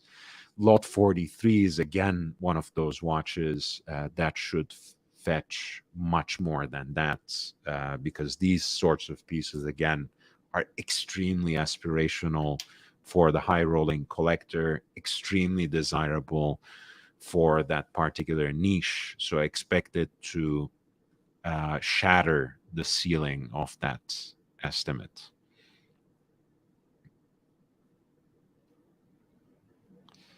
We talked quite a bit about the Tortue, and we will see an example of one of my favorite chronographs of all time in the next lot. But for now, this is lot 45 of the Tortue from the same collection. Tortue was one of the early wristwatch designs by Louis Cartier of the Roaring Twenties. It was revived later, of course, but in its time, it was because of the unique tonneau case shape called tortue à pattes, turtle on legs, and again, it's a very unique, funky, and elegant at once. Here, of course, in pink gold with a silvered guilloche dial with that distinctive rosette pattern, Roman numerals laid around railroad track for the minutes, heat blued Breguet hands for hours and minutes, and of course the crown is set with a sapphire cabochon. The Roman numerals have, of course, the two distinctive elements, the watchmaker's 4 rather than IV, right? And the hidden Cartier signature that forms part of the 5 that adds up to 7 here at 7 o'clock.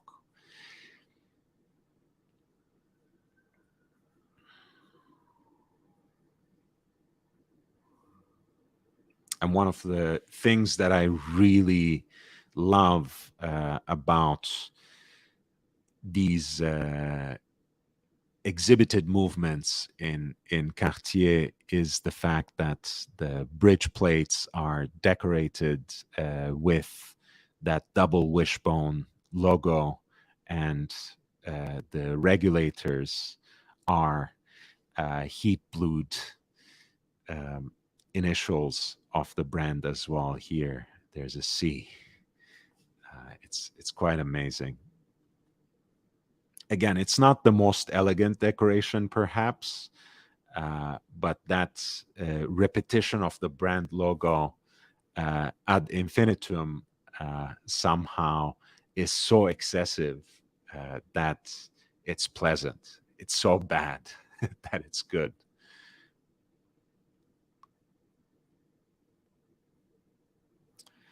So this Tortue from that private collection of Cartier Paris from around year 2004, a reference 2763, a simple two-hander of exquisite elegance, has an estimated value of 10,200 to 15,300 in US dollars. Once again, it is that kind of estimate that tries to lure in all the hungry bidders, all the thirsty bidders who will most certainly shatter the ceiling to snap up this beautiful dress watch from the CP collection that is now extinct. Lot 46 is perhaps one of the most desirable models to be introduced as part of that collection. I know the white gold with that oversized 12 is very desirable.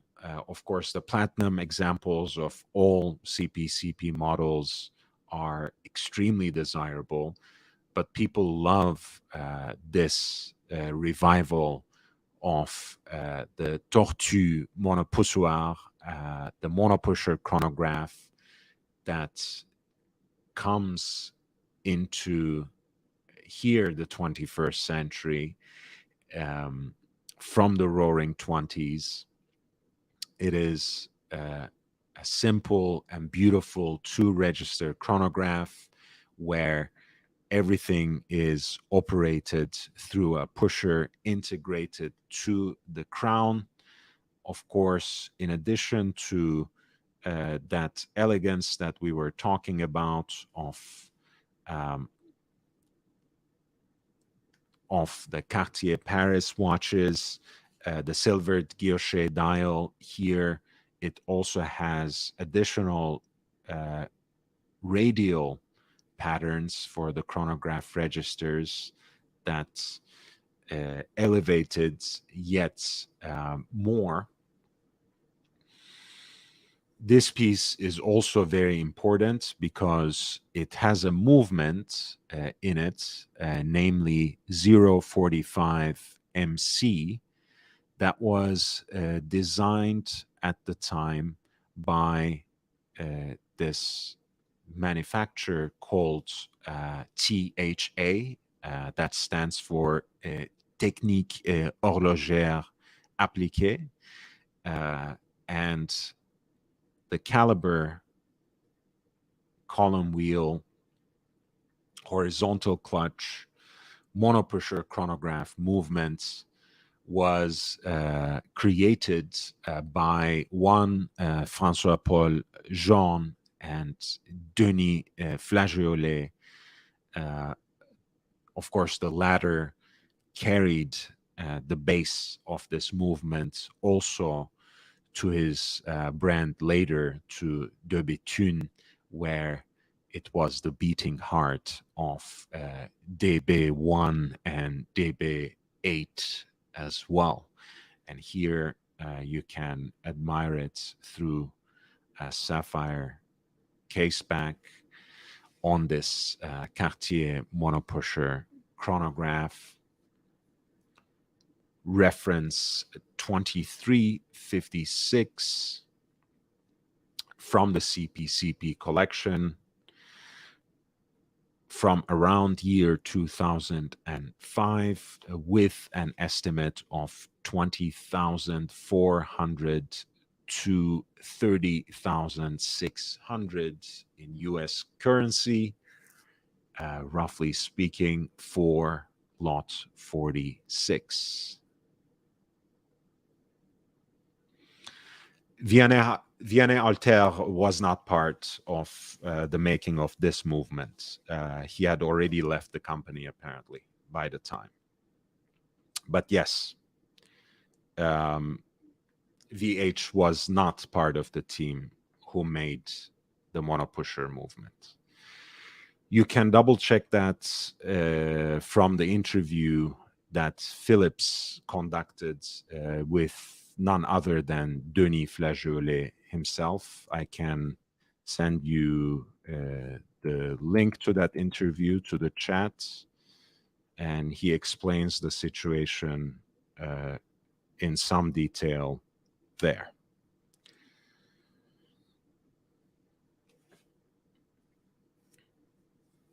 Who can forget Vianney Alter? We will just now talk about his watches, but the fact remains that he was not part of the team who created that monopusher chronograph movement. Lot 47 is, for me, one of the most beautiful designs of Vianney Alter. I find this piece to be sportier, more biting and aggressive version of the Cartier Pasha that was, of course, iterated and designed in its modern form by none other than Gérald Jantin. And here you have something that really honors that legacy, of course, with a distinctive bezel that somehow assumes that form with those beaded elements. There are 12 of them for each hour, as it were. You have a beautiful sector dial, Arabic numerals for the hour, blued hands, a wonderfully balanced, beautiful three-hander in yellow gold from around 2004.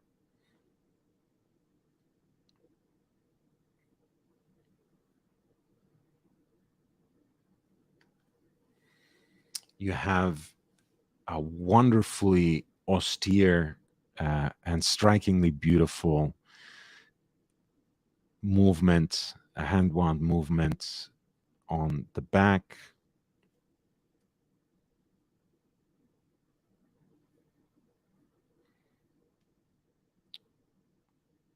Oh, sorry, it's I think it's a peripheral rotor, no?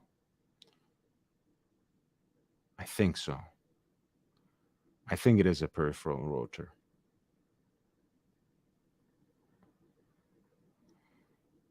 Should be.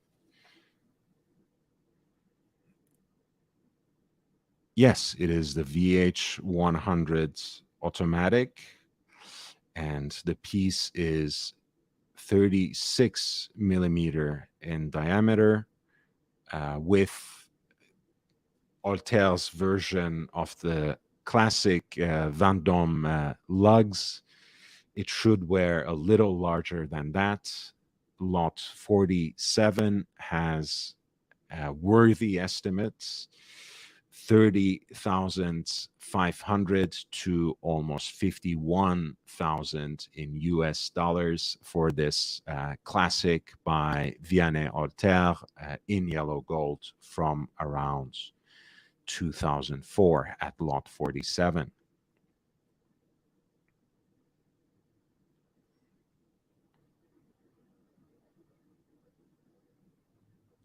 Ooh, hurts.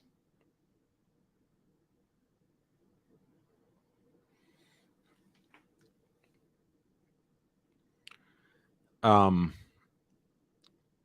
just want to show, since we are talking about the lugs,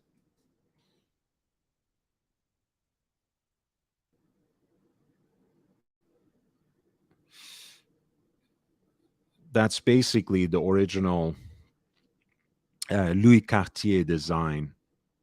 Of course, it's a little different in Vianney Altair's iteration. Of course, it is also expressed beautifully in Gérald Janta's take on the Pasha design as well. And it's even more striking, more aggressive, as it were, in Vianney Altair's iteration here for his classic. I really like it. I mean, speaking of porthole inspired designs, there you go. It's a very beautiful piece, and has thanks to that, circular frosting and the frosting at the center of the dial and the circular brushing on the bezel, it has a very rustic look. I really love it. I mean, it's yellow gold, but it kind of looks like a very beautifully patinated bronze watch. It really has a lot of interesting charm, this particular watch, and this design specifically. I was really struck by the special edition that they made for Rostovsky watches. I wonder if they still have any left.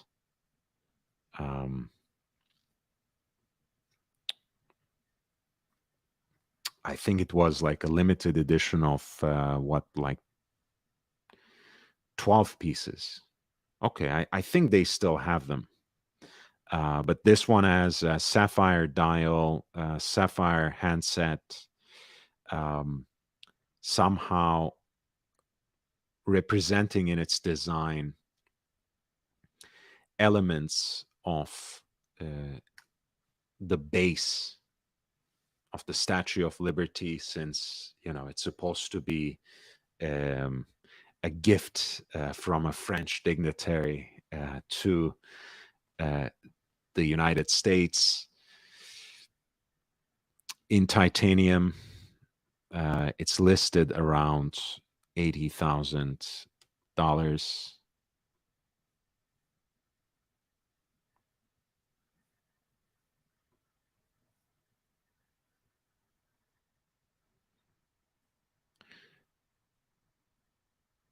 And as you see, it has that slogan that represents the Statue of Liberty, liberty, um, enlightening, shining its light on the world. La liberté éclairant le monde.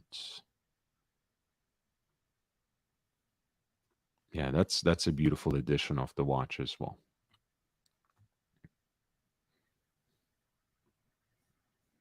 Much more modern, much sportier, and a little larger too. In in the dollar green, so to speak. It's a really beautiful piece of design.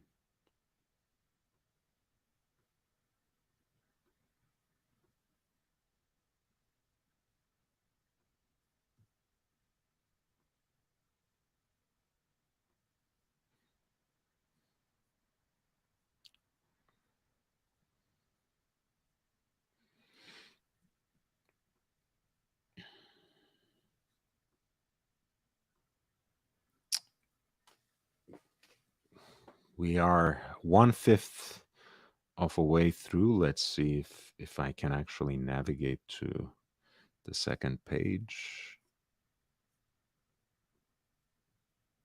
There we go. Oh, I love these. This is the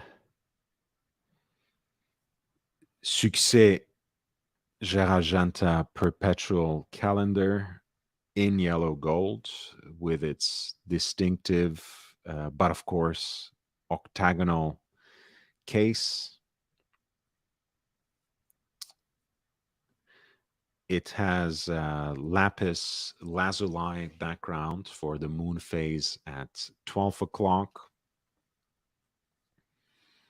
and has this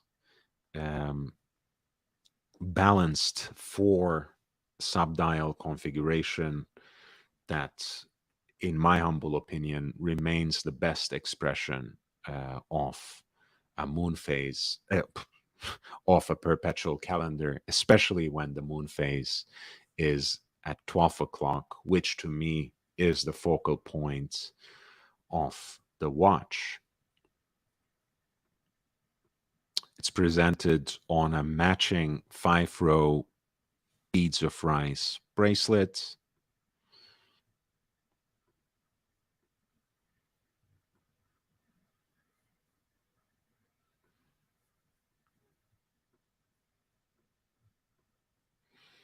An Italian calendar,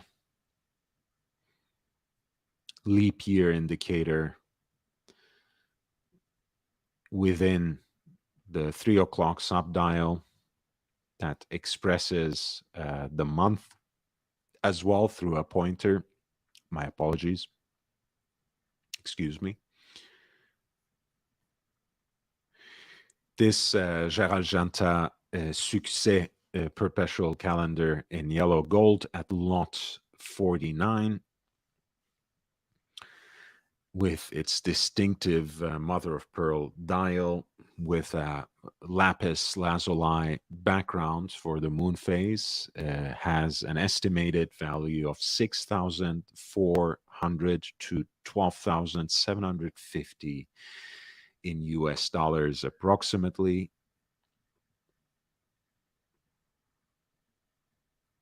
We were speaking of Daniel Roth and his quirky expression of the retrograde hour piece. This is from 2010, so from a much later period when he had nothing to do with the brand except for his name, when the brand was long in Bulgari's control. Of course, Bulgari itself was bought by LVMH not much later than this state. I think it was 2011 when LVMH got the controlling a stake in Bulgari. But this is stainless steel ellipsocervix case on matching stainless steel bracelets for reference 807L10, time and date piece with retrograde hours, black dial that is decorated with pinstripe guilloche, Arabic numerals for the hours laid out in that fan for the retrograde. The piece is presented without reserve and has an estimated value of 7,000 to 9,000 in US dollars. I expect it to go a little more than that. This is lot 50. I've seen over the years many examples of these, especially on a leather strap. They're harder to come by on a matching stainless steel bracelet like this. So I expect that to have a certain effect. And the reason they present it with no reserve is because they're quite confident in this piece attracting some sort of attention at this time. So that is lot 50, Daniel Roth, stainless steel retrograde hour piece in stainless steel on a stainless steel bracelet from around year 2010 for an estimate of 7 to 9,000 US dollars.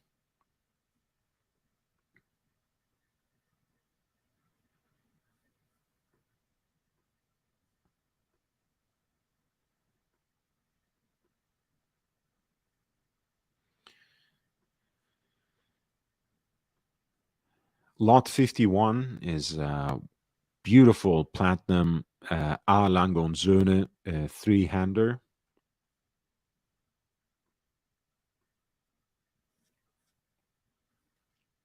Roman numerals on the hour track, the brand's distinctive alpha hands with heat-blued, centrally deployed seconds hand. The minute track on the periphery of the dial also expresses the fifth of a second.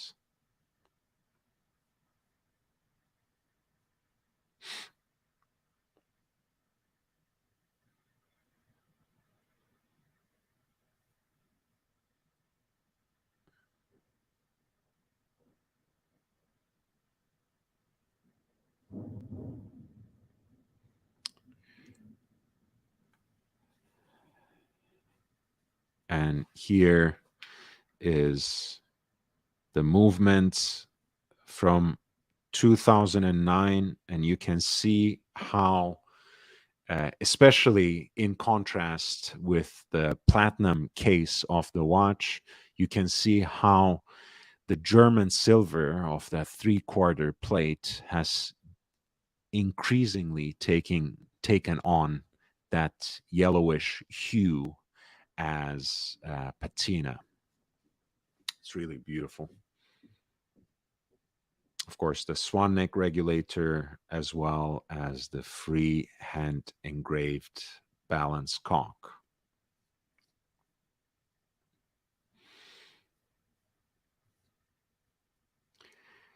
That is lot 51, Richard Lange, reference 232025 by A. Lange und Söhne in platinum from year 2009, with an estimated value of 15,000 to 23,000 in US dollars, roughly speaking.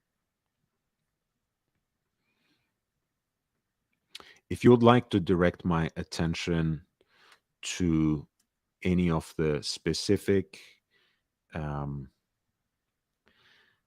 lots, please do not hesitate to send the lot number to me with a super chat. MCM, Lange to the moon. You have a beautiful Lange yourself, MCM. And speaking of Lange and the moon, I would love to have a Lange 1 with a moon phase myself. In white metal, that to me is the height of elegance. Any Lange in white metal, actually. Wouldn't mind to have your Odysseus in stainless steel, if you ask me, but wear it in great health, my friend. So, Chris, when are you going back on Archie's show? The answer is never. I'm sorry. I hope he comes back, and I hope he comes back to his own. You know, if he invites me with a certain incentive for a special appearance at some point in time, maybe.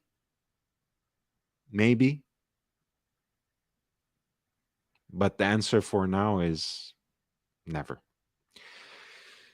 All right, lot 52, another watch by A. Lange und Söhne. This is the Lange 1 in oversized form from just last year.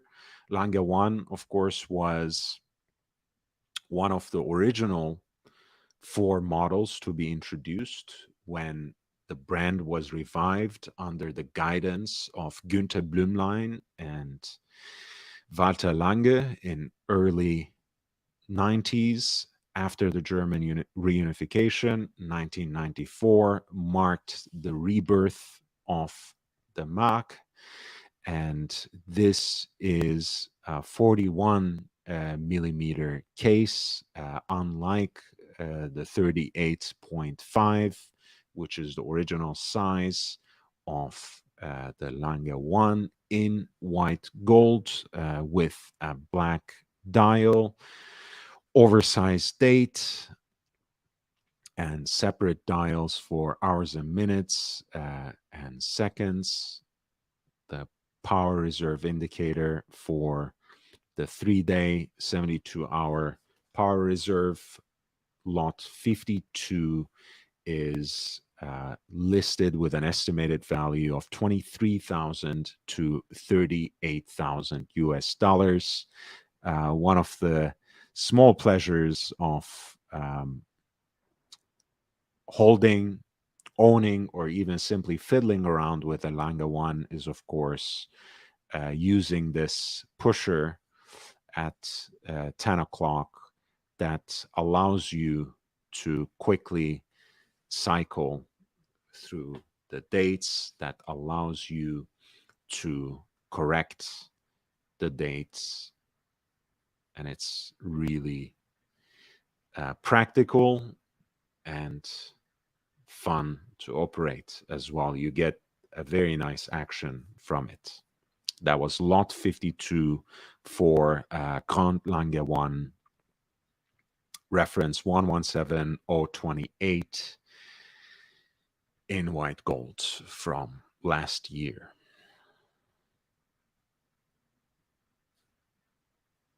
And it comes with its box and papers, of course.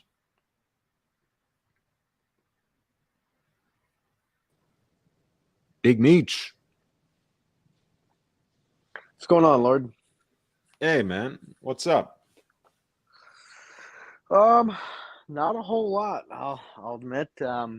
Things are starting to kind of break here, I guess. It looks like we might be getting spring eventually. I don't know. We'll see. Eventually, Yeah. is it Yep. Yep. is it are you the kind of person who thinks in the thick of the winter that spring will never come back? Um. Yeah. Yeah. We've had plenty of reason to think about that. I remember on Easter we had a giant snowstorm about like 3 years back. So you can never rule anything out when it comes to this God forbidden state. I'm sorry about that. Um, well, I'm glad the weather is getting better on, in your neck of the woods. Here, it's rain and thunder. It's not getting any better. We had we had sunshine for about 2 days in the middle there, and yeah, it's back to the rainstorms again. But it's okay. It's not too bad. So do you like get like Vietnam style rain where just you start off technically dry and then it just rains continuously for like weeks on end, spontaneously? Well, it usually doesn't happen like that, but you do get caught in rain unexpectedly sometimes. The last few weeks, though, it was pretty well. You might say even the last month and even longer. It was basically on and off rain, but yeah, it usually happens in spurts. You kind of have a few hours at a time, and then it stops, and then it comes back, and it comes back pretty viciously too. Hmm. Yeah, I mean we're kind of entering our rainy spot, so it's kind of interesting. So like in the morning it'll be snow because it's cold technically, but by noon it'll be full on rain.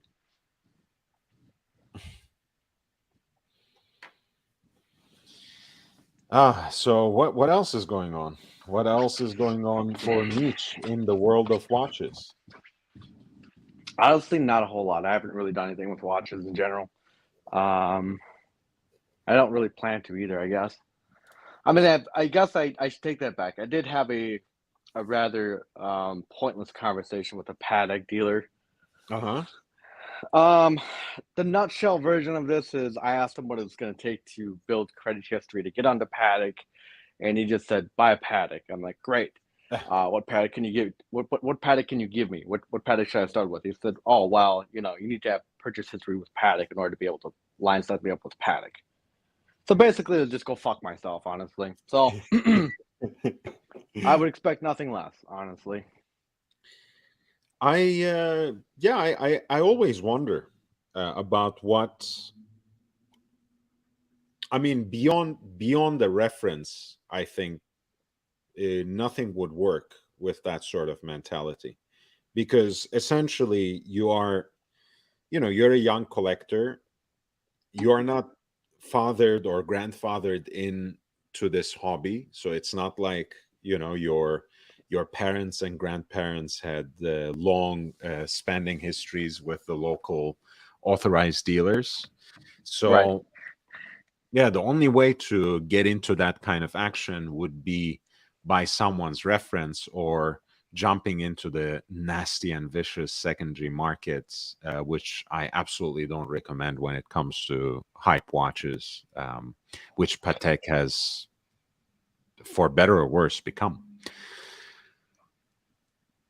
Yeah, I'd agree for the most part. Like, because I asked him, I said, well, you start off with the garbage, right? You start off with the bottom of the fucking shelf, and I said, all right, so what do I got to do to get lined up for Calatrava? He said, well, hard to get, very desirable models. We can't keep them in stock, VIPs only.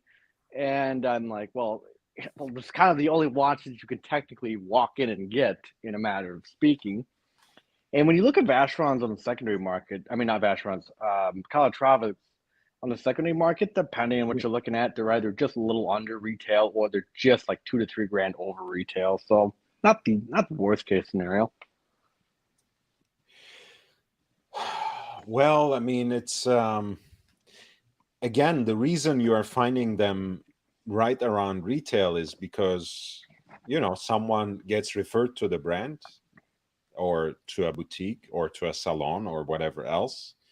Uh, they buy it and they put it up to sell it because, I mean, I know people still buy Calatravas, but I think it's been a while since I really liked a Calatrava that Patek released. I I don't know. I can't bond with anything they released in the last 4 or 5 years, to be honest. So I'm probably not their target customer. Um, but anyway, I don't know. I don't know. I have never seen a modern Calatrava on anyone's wrist ever. I'm not talking about Instagram. I'm talking about like I real know life. what you mean, like out in the wild. Yeah, no, I would agree with you. Like never. Not in watch collectors meetings, not in the wild, not among uh, high rollers or old money. I have never seen a contemporary Calatrava on anyone's wrist ever. To be fair though, like how do I say this? The Calatrava just isn't cool though. Like that's the thing. Like it's not cool in today's standards anymore. It's no different than buying a PRX. It's yeah, you got a decent watch. Okay, Who gives a calm shit? down, calm down. It's not that bad, but but yeah, I guess I know what you mean. Um, Look, I mean, on the other hand, I've seen plenty of, um, I've seen plenty of the 5127s, the Crown Guard Calatravas. I have seen plenty of the 3919s, remember the gentleman lady size Calatravas that Archie was crazy about at a certain point in time, the 34 millimeter ones with the enamel dial and the hobnail bezel. Um, Wait, let me bring up an example of it so we're on the same page. These ones, like I have seen these and I still see them sometimes in the wild, but I've genuinely never seen a recent model of Calatrava on anyone's wrist. Um, but again, that's just me. It's purely anecdotal, right? And I already don't have the best opinion of contemporary Patek, so I'm clearly biased. I'm not hiding that. But still, if I see any Patek, it's either a Nautilus or an Aquanaut. Um, Never a modern Calatrava. Yeah, like I said, the whole conversation just felt like a useless exercise. Because like in conclusion, you kind of just said, don't go for the hard to get models, be patient and good luck. It's basically his advice. I'm like, oh well, this is groundbreaking news. So I don't know what the hell I'm gonna do. It seems like I don't know, it just seems like a pointless endeavor to go on. So we'll see what happens. Yeah, I mean, why Patek to begin with? Well, then you go from Patek, then you use Patek as your stool, and you step on Patek just to get to Richard Mille. So it's all about climbing the corporate ladder, if you will. Right. Um, I guess you can buy a Richard Mille if you cancel all your OnlyFans subscriptions. You should be able to gather enough of a budget. Ooh, I don't know, man. You're talking about some very tough choices to make in life. Well, we have probably done crazier things for watches than that, but it is the ultimate sacrifice for Big Meech. Yeah, that is a true statement. Other than that, no, I haven't really kind of putzed around. I don't know. I still, because my last purchase was about like 5 months ago. Okay. From a Twin Cities dealer. That was at retail, and that was for the bluesy. But that was Mm. a completely different dealer. It was the same dealer that gave my friend the cold shoulder after they found out her occupation. So I I really can't bark too much since they gave me a bluesy. So uh, and then the other one I haven't really bought anything from them either in a while. So I was gonna buy another Black P58 blue just to kind of have something on paper, but I don't know. Well, you have never thought into, you have never thought about looking into another brand, maybe something like Lange or Vacheron or something like that. Yeah, but the problem is it's a two-part problem here actually. So when you look at the map of Minneapolis for watch dealers, there's only like a handful of watches that are being sold technically at retail authorized. So with Rolex, Tudor, uh, Parmigiani, Panerai, Grand Seiko, and I'm missing somebody here, JLC. Hmm. The rest, you'd have to either travel out of state or you'd have to buy pre-owned. Now I know, so I recently discovered there is a dealer, their jeweler store.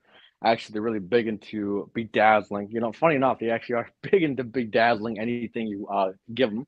But they do have a few watches that are in stock, and I've heard that they had What what are APs. you insinuating there, by bedazzling just about anything? Well, I'll leave you. I'll leave you kind of be creative with that one. But I think for the general population, I think we all kind of can put two and two together. But, anyways, my point is, there's not any other brands here in Minnesota that you can kind of start a relationship with. Like I said, when it comes to Vacheron, I'd have to travel out of state for that one, and it doesn't make a whole lot of sense. Same thing with AP. And same thing with Lange as well. If I you are have no in, idea where a Long A dealer is actually. I'd have to technically. I would assume there's one in Chicago without even having to pull like doing a Google search. I would assume since Chicago technically is big enough for something like that. But I know there was. I know there isn't one here in Minnesota. um, I know for a fact that they have they have the one here in Southern California. They have just opened one in Boston. Of course, there's one in New York. Apparently, there's one in Houston, Las Vegas, Miami, and Chicago. You're right. It's opening soon. It says, and it's going to be on East Walton Street. Yeah, it is going to be in Chicago. Yeah, I don't know. Chicago, New York, it's kind of a safe bet. Um, and it's not. How do I say this? And we've had this conversation before, right? It's not that I wouldn't be opposed to, beginning the journey, if you will, for a watch. It's just a lot of time and a lot of fuel wasted to be traveling back and forth to play a Well, long game.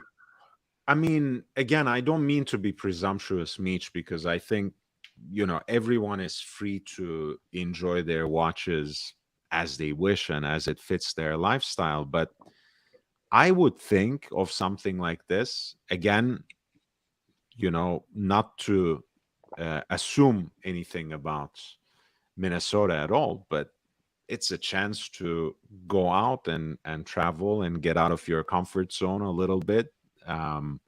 And you know make an excuse to travel, and visiting watch boutiques can be only a small part of that, and you won't have to wait constantly, if you can take a little bit time off here and there for the winter to pass and spring to come to you. Maybe you can go out and chase the spring for yourself. No, No, not I in get your point Chicago, of course, 100%. but but Yeah. but in different parts of the world. No, I get your point 100%. The problem, or at least the problem I view in my head is I'd have to go at least once a month, right? For the first year, they Mhm. have like enough relationship history. Because, yeah, I can probably what? I can go to, example, Chicago maybe 3 times per year. You think that's really going to accomplish anything? No, you have to be consistent. You have to dare I say, be annoying for the first year for them to actually kind of start to come around. I feel like, and that's I don't know. It's a lot of work, Lord. It's a lot of work. Um, listen, I do understand it's a lot of work. When it comes to AP or Patek, I wouldn't recommend. But if you are genuinely interested in Vacheron or Lange, it might be worth the effort because both Vacheron Constantin and A. Lange und Söhne have watches that you can go in now and get. And 85% of their catalog is available in a few months of a wait at most, if it's not already in stock. So you put down like a deposit of a third or something, and they deliver it anywhere in a month or 3 months. Not to push any of these brands on you, but what I mean is, like, there's a good chance that you would travel to Chicago and visit a Vacheron Constantin boutique and walk away with a chronograph, and then next time you go, you can put yourself on a wait list for something else, like let's say an overseas, and maybe that will come in the third time you go, and you already have a two-piece combo meal deal. Who knows? I mean, just an imaginary scenario. With Audemars Piguet and Patek, you're right. Things are too messy. They expect too much. There's too much push and pull and too much courting, too many little games that most people don't have the time for. Yeah, very well put. Thank you. So JB499. Meech, I hear Patek Philippe boutique requirements are quote unquote strict. Were other watch brands separated so that they are featured? So in the sense that the Patek dealer that you have, do they have a separate in-store boutique for Patek? They do retail Rolex, apparently, since you said they gave you your bluesy. Yeah, so the other one that I'm not gonna quite name drop them because I don't know, between you and the fence post, I don't really think they deserve the business. Um but yeah, they share a house with Rolex and Patek, and that's kind of, and they're very small. Like they are like in a mall outlet just about. And if you don't pay attention, you'll kind of walk by them. Um the other one with Mr. Wixon, yeah, there's a whole bunch of, like, I think so.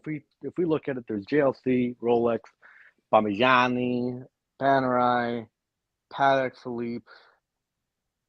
I feel like there's another one in there, and then of course you got the pre-owned. So technically, you got like 6 different little boutiques inside there, and yes, they We do are serve Patek retail. specialized. We are specialized in pre-owned Patek Philippe Rolex Patek watch. Philippe watches. It's like you take your $5,000, you keep your $5,000. Oh God, what days, right? When you could actually buy a watch for $5,000, buy a quality luxury watch.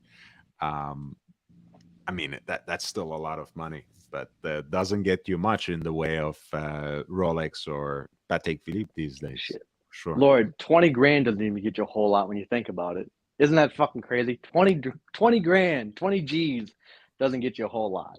Pre-owned or fucking new. I mean, there's a lot of value still in like 5-digit Rolex, even in some ceramic pieces, ceramic bezel pieces, right around that, but it doesn't get you a whole lot. You're absolutely right. With Patek, forget about it. I mean, with Patek, you can at most get like a 5127, right under 20K, for example. You can get some beautiful golden ellipse models in different iterations from Patek Philippe, again under 20K. That's what you have. You can get some interesting gondolas, perhaps, But again, Yeah. nothing too hyped, nothing too desired. If you have kind of a eclectic taste in Patek, you can still get some things, but you have to look for it. You have to look for the deal. I mean, I would happily direct people to the right pieces, and this is what I do on a daily basis in Patreon. By the way, if any of you would like to sign up, the links are in the video description, and I will post them in the chat as well. But yeah, it's a depressing environment, isn't it? Like, you have to really scourge for the deal. I enjoy it. I mean, that's I'm a fiend for that, but it's not easy. Yeah, I don't know. Like I said, in conclusion, because he asked me, he's like, well, he's like, obviously, he's like, we don't want you to buy something you don't like, so on and so forth, a little sob story, if you will, to make themselves look good. He said, is there anything else you're looking for? He said, I know you're a big Rolex guy, and I said, well, here's the problem. I said, my girls pretty much can take care of me down here well enough that I've gotten pretty much every Rolex that I've wanted here. So there's not really anything that you could offer me at this point that that exists. Now, there's a few things that I would like, but they don't exist yet. That's beside the point. So I don't know. I don't know We'll what I'm see gonna do at up there. right. Are you looking for anything specific? Are you expecting or hoping that something would materialize at the end of the month? I don't know. Since the last time we talked here, so my mind's a little fuzzy. So as you probably well know, it was St. Patrick's Day, and I did take part in festivities as being well culturally diverse. So if I repeat my stuff here, you'll have to forgive me. But That's okay. the Rolex Milgauss, if they essentially rebuild it like the Air King, and maybe kind of keep it the same size or maybe shrink it just a bit, I'd be more than happy to trade in my Milgauss. And then of course the Explorer 2 and 40 mil, although I highly doubt they would ever do it. Those are the two watches I'd probably be interested in the most. Nice. By the way, guys, please hit the like button. That really helps. That makes all the difference for a small fry channel like me. Please do that.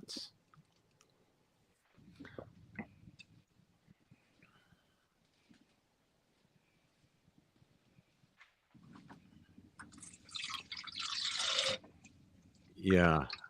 So you're not really looking for something too extravagant, too out there, right? So, No, not really. I did get an email actually. I'm pretty sure that they have a gold Cartier Santos waiting for me in Texas. I barely put my name down Texas. for it.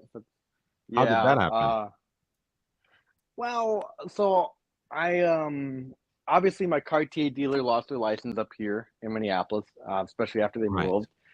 And I guess at one point in time, I was interested in a gold mediums Santos, and I put my name down with the Minneapolis dealer. Then obviously that's no good.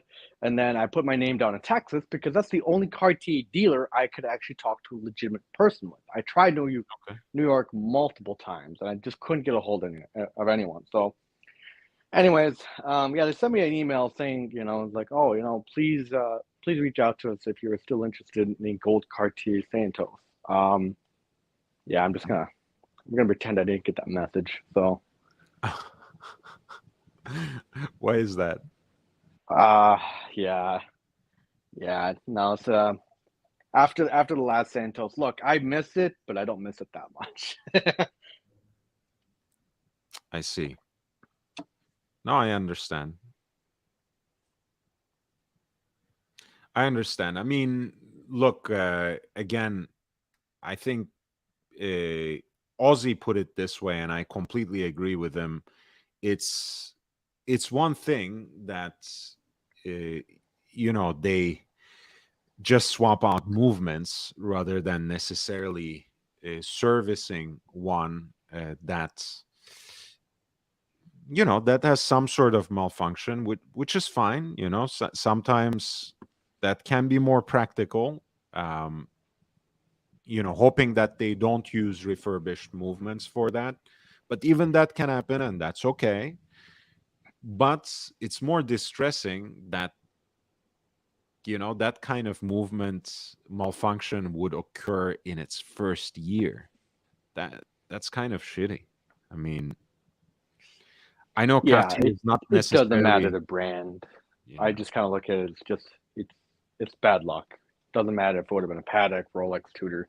I would have treated it the same. Nice. I appreciate the superstitious mindset. That's great. Dog shit. Uh, Oh, that's as far as I've really gone to watches here. I haven't really. Yeah, we'll see what Rolex does. And yeah, I guess we're all kind of waiting to see what Rolex, Omega, and Tudor does. The three horsemen of the quote unquote middle class tier. So I've seen AP did release, but I haven't looked into it yet. So well, Tudor always has something up their sleeve, and I know they're not gonna stop at Watches and Wonders either. mm. They do really roll out their releases throughout the years, but I expect them to come up with at least one or two pieces for Geneva. Apparently, they're opening a pop-up boutique there for the Watches and Wonders time period. So there's certainly going to be. Are you in the bathroom? No, I was just washing my hand. No, it's just I'm like It's good. I'm just making myself a sandwich here, and I got like peanut butter on my finger. I'm like, oh man, this is gross. Yeah. So yeah, they will have a boutique apparently, and they were advertising it like you can buy the new models at the point of release or something. So clearly they are gonna have one or two things up their sleeve by the end of the month in Geneva. But last year they showed us exactly how they keep certain things close to their chest to reveal throughout the year. So I'm sure that's going to happen too. I don't know what to expect from them, honestly. Maybe a smaller version of the Black Bay ceramic, maybe Black Bay 58 in ceramic, maybe something with a ceramic bracelet. Maybe they will come up with a ceramic bracelet for that watch. Who knows? Maybe a new chrono. I don't know. I don't know either, and I was telling my reps about this. At the amount of at the rate of watches that Tudor released last year, I kind of told them, I said, you know what, I wouldn't expect much from Tudor the following year. I feel like I don't know, for some reason I feel like I've stated this before. I think they seen an opportunity to kick Omega while it was down still, and they said, hey, let's just pile it on. And they might have just shown all their cards in one sitting here. I think we'll see minute things like Tudor will announce like, oh, effective from, I don't know, like July, every Black Bay 58 model will now have the quick extend on it, or Yeah. it'll be something really just kind of people are going to look at and say, what, this is your big release. You could have done without the announcement type thing, but I could be wrong.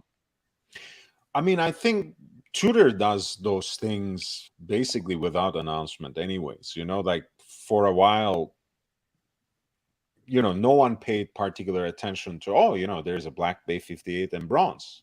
Oh, it has a T-fit, clasp. Same thing with the Ranger. The Ranger came out and it has a T-fit clasp. And I think, like you said, they will silently distribute that throughout the line. And I think it's going to happen without any peep. And you might be right about the rest of the year, but I do expect them to have a couple of things for Geneva for sure. After that, I don't know. Maybe they will slow down, like you said. But since they're now basically officially not only the heritage but also the experimental arm of Rolex. So I don't expect them to slow down anytime soon. I think they will continue releasing new models, you know, doing different things with different case materials. Um, Hopefully less with gold and two-tone, but more perhaps with silver, bronze, and ceramic. That might be just my opinion, but I think that's more their line. That's a little more unique. Titanium, more titanium. Um, Maybe different grades of titanium, higher grades of titanium, different finishes of titanium. Um, yeah, like a full ceramic bracelet. All of these things that you don't necessarily see in Rolex, they can find a very interesting home at Tudor, even if they don't get implemented at Rolex down the line. Well, I remember discussing this with another group, if you will, and we were discussing the North Flag, right? So a lot of people speculate the North Flag is going to come back here because the Ranger has returned. Okay. And the North Flag was very close to being. It was close, put it that way. It was the first Tudor Black, or technically Tudor Blackberry, if you will, that did not have the snowflake hands. It was different. It was funky. Um, and unfortunately, it was a bit too different for its own good, and people hated the power reserve indicator at the, was it 9, 10 o'clock position, and that's the reason. That's the speculative reason why it didn't sell, and Tudor cut it, saying, "Well, it's not making us any money." After what, like a year and a half. So the speculation would be like if Tudor brought it back, maybe kind of tweaked a little bit, got rid of the power reserve indicator, and did it in full black PVD. I think it would be very interesting, and then slimmed it up just a little bit. I think they would. I think they would sell very well. I think people would love it. Yeah, I hated the North Flag. I still do. I don't know. I wouldn't I wouldn't want it to be back in any way, but I guess I can understand its appeal. It's kind of like an, you know, like you said, in so many ways, a modernized version of the Ranger. Um, Integrated bracelet piece, which Tudor has in another form in their lineup in the Tudor Royale, of course. But this is very different. This is much more of a sports watch than that. Um, yeah, I never warmed up to it, to be honest. I So, believe, weren't these made in titanium too? not sure. Was the North Flag ever made in titanium? I can't remember. It had such a short production run too. I don't think Uh, so, but I mean, and it's probably not. I mean, just looking off of it right now, probably in this picture, no, it doesn't look like it. But you know what I'd call this? I'd call this the rich man's PXR right here. This is what you PRX. get when, yeah, yeah. It's got the integrated bracelet. Yeah, man. Yeah. Yeah. Um, I don't know, man. I don't know. I never liked it. Um, Sometimes, hey, I love hunting for value. I love finding watches that have slipped through the cracks. But sometimes there's a reason why certain designs, certain brands, certain models actually disappear. It's To put it in technical terms, it's because they are dog shit. No one is interested. No one cares, and they're gone. Because we sometimes fall into this mindset of, oh, what's once underappreciated comes back with vengeance, and it becomes the new hype, well, just because that happened in, you know, in Nautilus, in the Royal Oak, and even to a certain extent in Daytona, doesn't mean it's going to happen with every other, you know, brand and model of watch that's not appreciated, that doesn't find value, that collectors don't recognize. I mean, I think the great example of this so far, you know, I don't see into the future, I can't divine, has been the Code 1159. That has been their shtick. Oh, you know, the market is still settling. People have started asking for it. You know too well that when Royal Oak first came out, it wasn't really appreciated. It wasn't necessarily flying off the shelves. Code 1159 will be like that too. It will go to the moon. They are throwing everything they have in the house at AP. All the complications, all the marketing are mature, and it still's not moving. Like no one cares for Code 1159. So Yeah, coming I back don't to think the you'll North be able to Black, give those away. In everyone's saying it's like like you said, everyone's saying it's the next Daytona. No, I say bullshit. No.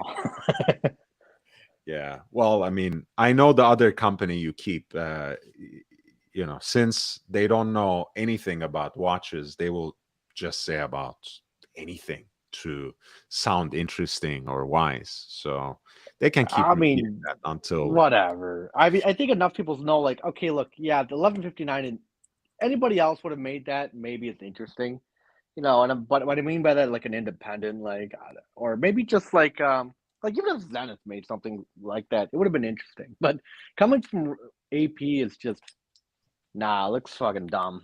Sorry. Honestly, it looks like a mall watch approached in high horological fashion. I mean, that's great. They are trying. It's great that they are trying to do something else, but you know, when you do something else, I would rather have you actually experiment rather than produce a mishmash of a number of different elements stolen from other makers, and uh, you know, sandwiching between those elements an actual octagonal case. I mean, imagine saying something and doing the exact opposite. That should be the description of madness. They said for years that they want to do something different than the Royal Oak, and then they basically made another octagonal case watch. I mean, of course, I mean, in the Royal Oak, it's an octagonal bezel. Here, it's an octagonal mid case. Blah blah blah. But that's it. Um, hey, Alireza, say hello for what? You have something to settle with Big Meech here, Ali? Um, unsubscribed because I don't like the code 1159. Really? Okay, that's good, Ali. I'm sorry.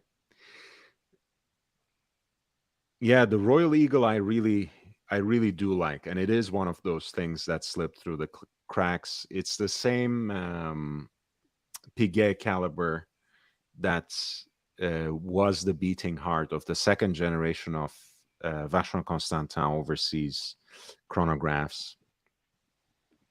And I love the big date display. I love the tonneau case shape, and there's still a great deal in stainless steel, and um, on the matching bracelet. I mean, it's a good piece. Yes, Frederic Piguet 1185. That's the base, and that's the base, of course, that was used for Royal Oak chronographs as well, um, until 2017, I think.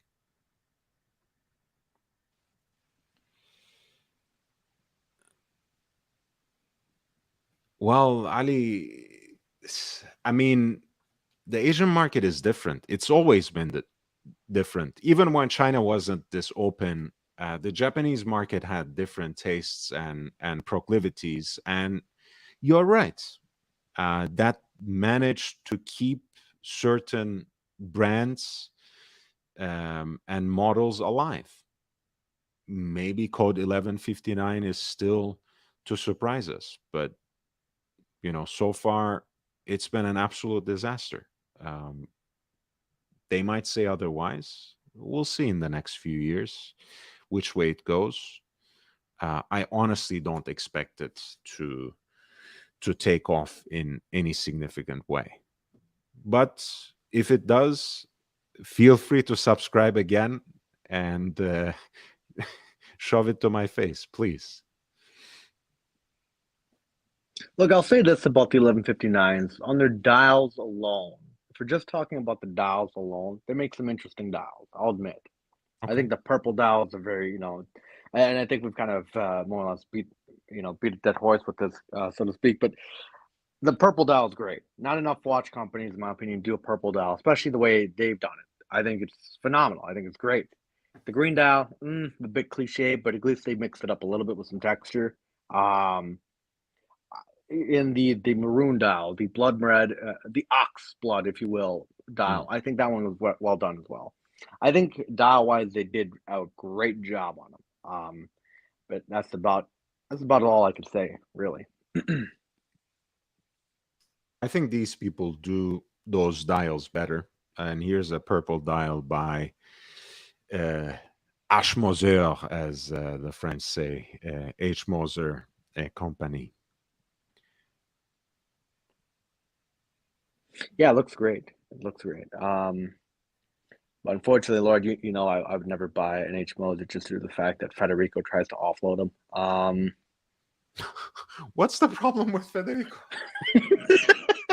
I can't I can't take him seriously after a video. This was like a year and a half ago, where he was hyping up, what was it? Frederick Constantine or something like that. It was some shitty ass brand that he had bought in way too much inventory in. And he spent like two to three YouTube videos like hyping the brand up, saying, "Oh, there's such great value for money. I can't believe we're selling them this low prices. While supplies last." I mean, the dude was in over his head. He was just, I can't take him serious anymore. Well, in Federico's defense, sometimes when it comes to those, you know, jobber type of deals that he gets, he gives good deals. He passes on good deals to customers. I mean, I know a couple of people who got great new old stock Urban Jurgensen from Federico when Voutilainen, gained ownership of the brand, and they were offloading a lot of the pre-existing models. So I appreciate that. I'll say this about Federico, just in general, he's a great guy to talk to. I've had the privilege, if you will, to talk to him a handful of times. One of the more serious questions we had was on a Grand Seiko, Mm. on that course, and I asked him. I asked him something along the lines. I said, "Can I just have like basically like the mall replace the battery on this watch if I ever wanted to?" And he said, he kind of chuckled. He said, "In a nutshell," he said, "Yes." He said, "You can." He said, What "Don't believe what battery? the grand." So on the GMT, it was a quartz. So Okay. obviously you would swap out batteries. But my Grand Seiko rep was saying, "Oh, you got to send it back to us." We send it back to you know Mm. Grand Seiko headquarters because it's a special movement, and so on and so forth. And I believe like the service would have been like $100 if anything. But I talked to Federico on it, and he just kind of laughed. He said, "No," he said, "the battery should cost you no more than $25 at max." He said, "It's like it's all marketing hype." So yeah, I mean, the few times I've had conversations with him, yeah, he's a great dude in general. Yeah, look, I mean, it's even the way he talks and presents the watches, he strikes me as someone quite genuine and honest, with the caveat, of course, he's a salesman. That's his business. Ozzy puts it well in the chat. You know, he only buys oddballs and hypes them. That's his business. That's it. He's looking for basically pieces that have fallen through the cracks, pieces that have not necessarily been appreciated, pardon me, at all, or underappreciated by the market, and he tries to find a niche that way, and I think it's worked for him so far. And it's, you know, people have built businesses from scratch on that model. I mean, look at A Collected Man, um, the London-based um, lifestyle business that has made it its niche to discover those areas on the market and editorialize them, and then sell those brands and models on its website. And that's a great model, and it's done wonders for them. Ozzy, welcome. G'day, How are you guys. doing, man? Doing okay. What happened? Doing okay. Talk to me. I don't know. Man comes on depressed. 2 kids, man. It's just work, full-time work. It's not the simplest thing. Anyway, glad to see you guys. G'day, Meech. Likewise, man. I wish you were in better spirits, in a better mood, but you know, better days are ahead, I'm sure. Yeah, just my son's hogging my home theater system. He was just watching Paw Patrol on it. And I've got some good new Blu-rays. I've got like Risky Business. Come on. Uh-huh. Wait, do you still buy DVDs? I started buying Blu-rays about a year ago. I got sick of streaming, and I upgraded my home theater sound system. And the difference between Blu-ray and streaming sound is an ocean, honestly. Video quality is there too, but the sound is a huge difference. And it took me a lot of research to figure out exactly it doesn't have to be that bad, but it really is that bad on streaming. Interesting. I just look Ultimately- at it from like your spending habits and then your storage. I guess because you know. I don't Imagine- keep them in the case. Like, yeah, you're right. Like, it just takes up too much space. I don't keep them in the case. I just use the little sleeves, and then I keep a Okay. spreadsheet to if I'm looking for a movie to watch, I just keep it on a spreadsheet. So yeah, it's not really about a collecting experience. I just genuinely like Blu-ray's quality and not having to compromise about what movies I watch based on what streaming services I'm subscribed to at the moment. And you know, as I said, none of them can compete on sound. Yeah, basically on the sound thing, the technology for compressed audio hasn't really moved up since the late 90s. Like, no joke, it hasn't. The underlying compression system has to be compatible with basically audio systems of the late 90s, and that stuff like clearly wasn't born for internet delivery, you know what I mean? So it's not any better than basically MP3 at low bit rates. Fair enough. Yeah. I mean, you just got to look at the bandwidth. Like, DVD back in the day was like 384 kilobits, but that's talking about 6 channels of audio. Now, if you remember MP3s, like anything lower than 96K was, you know, compromised. You start playing that on a big sound system. Sorry to interrupt. Ali Raza, $10. I'm half asleep, but came by to say hello, and now I have to give you money so you can buy better taste in watches. Thank you. And I can tell you, Ali Raza, absolutely none of those $10 is going to ever toward code 1159. And I see what you did there. You sent in a super chat at 10:59 as if to imply something, but that's 1 hour and about $30,000 short. But in either case, it wouldn't have gone to a code 1159. Wait, how much is the new steel ones? I feel like 20 starting price? Right. No, it's almost 30. No, Oh my let's gosh. see. I wouldn't doubt it. 25, split the difference. I am a little annoyed they released the steel one because my shtick with saying I don't want the 1159 is because I don't want something in gold. Well, That's what I told. That's exactly why they released the steel one, so they can Yeah. push something like that on people like you, Ozzy. Yeah. Like I can't make the excuse anymore. Okay, I was like, Um, no, I think it has to be the Royal Oak. Just it's the only one that's good in steel. Come on. 25, Yeah, I mean, yeah. 25,300 Hey, there we go. for the full steel version. You're right. Micho was right. The one with ceramic mid case, I think, is a little higher when it comes to the time and date, but this is the full stainless steel with the stamped dial.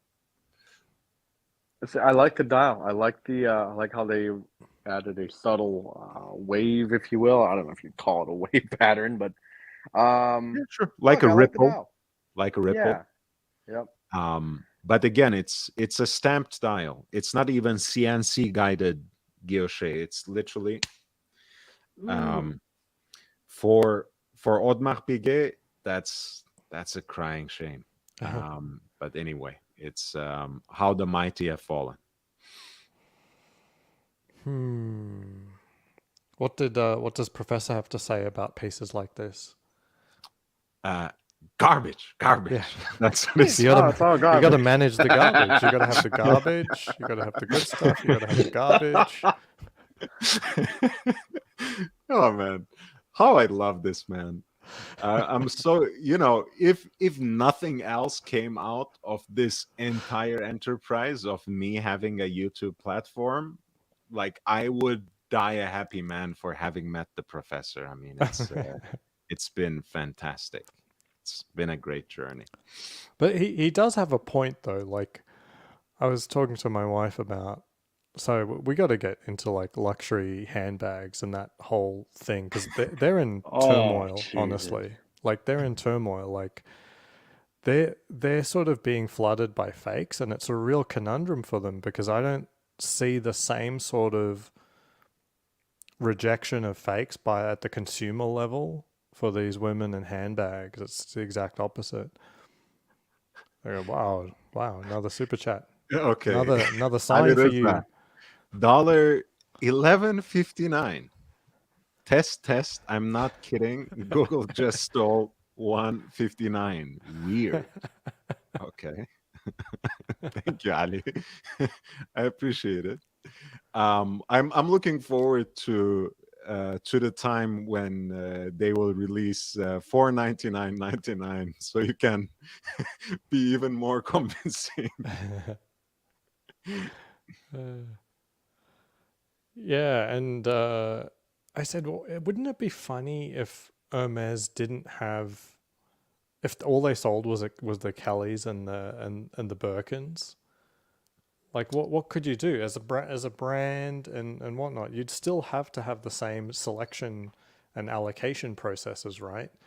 But it's just You mean Hermes cleared out the entire store and just sold two types of bags? Yeah, if all they did was sell the Kelly and the Birkin, it wouldn't make the Kelly and the Birkin more available. It would just make their job even harder, right? If they didn't have the garbage. Well, you kind of need. In all fairness, I do resent the whole practice of scarcity marketing and the fact that you have to get like houseware and towels to get on the wait list. How many tea towels you got that are not Hermes, man? But honestly, Hermes has beautiful silk and leather products throughout. Even as a vegan, I can appreciate that. But you're right. I mean, look, it's not that they sell 99% dog shit and then a few classy pieces of design. Hermes actually has great collections, but a lot of dog shit as well, which they have to push on people to to buy the things. Ali Reza says, because you begged as a reference number. Oh my goodness. I will be, Ali, when I have you in the audience, I will become ever more inventive in my e-begging. I did say 499.99, but I will accept this. Please don't ask for a refund. Thank you, Ali. So I was saying you could have the brand where there's no garbage, but it just makes your job of selecting who should get the piece even harder. But if you have the garbage, you end up making money and also have a sort of a natural way that a pecking order is established as well. So the professor's right. You need to have the good stuff, and then you got to make sure you have a good amount of garbage to offer.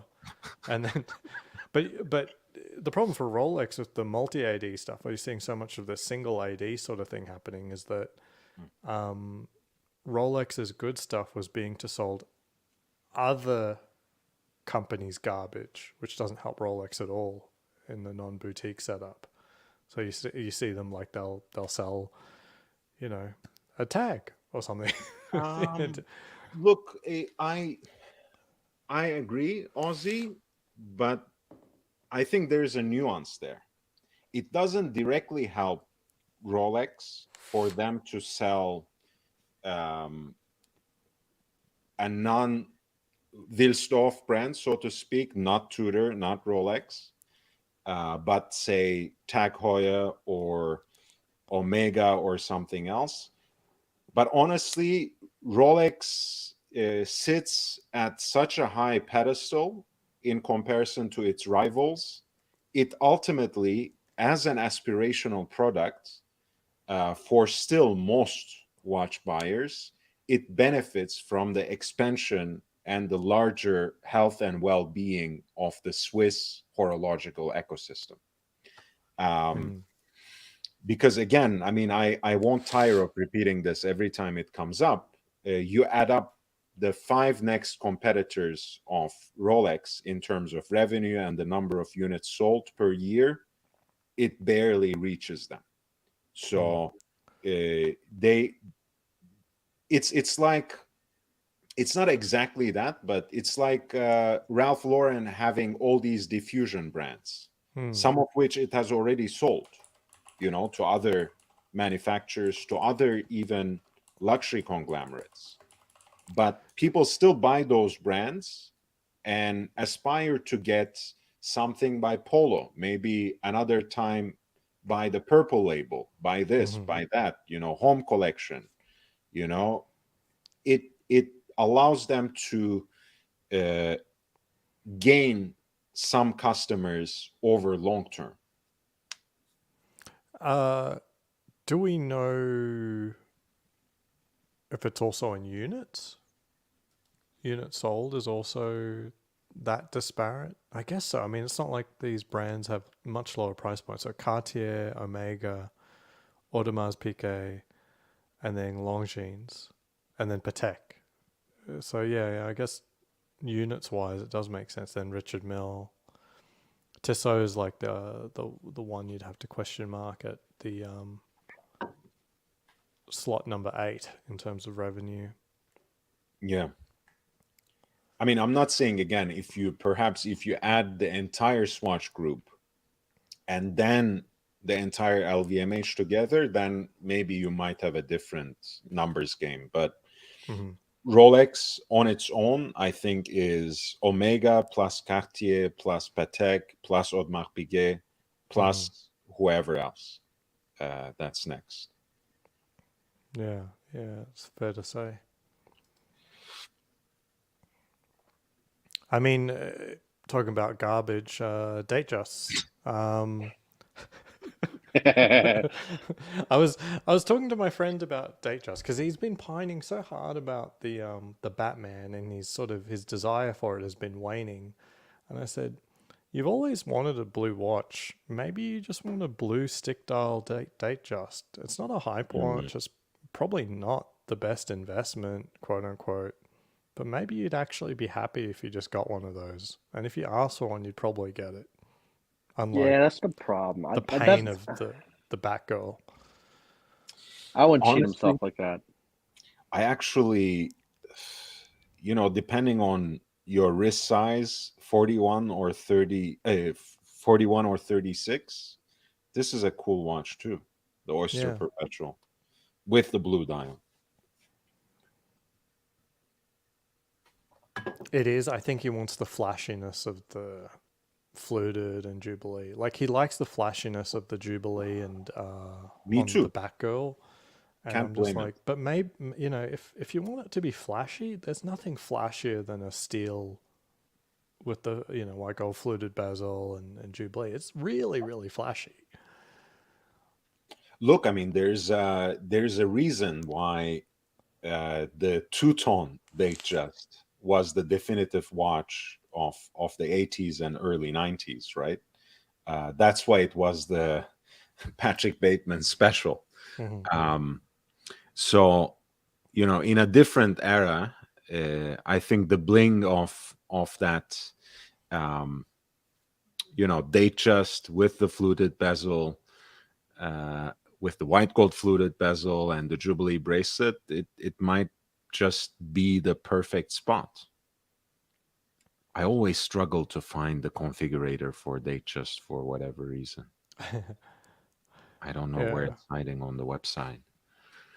My wife wore her Datejust while we were hiking the last couple of weekends. It's not that versatile. I don't know. I mean, All I don't Rolexes know. are pretty versatile, but What exactly happened? no, nothing. I'm just like I'm I look over and she's wearing the Jubilee and fluted Datejust, and You are I'm saying wearing the it's a date. little too blingy for a hike? Yeah, it really needs the oyster bracelet, and maybe the smooth bezel for a hike. But you do what you want. At least you're wearing it. I'm glad to see her wearing it, not being scared of, scratching effectively her grail piece.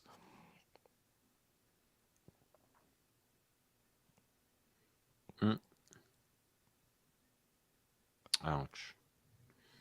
I forgot to add the Jubilee. And there we go.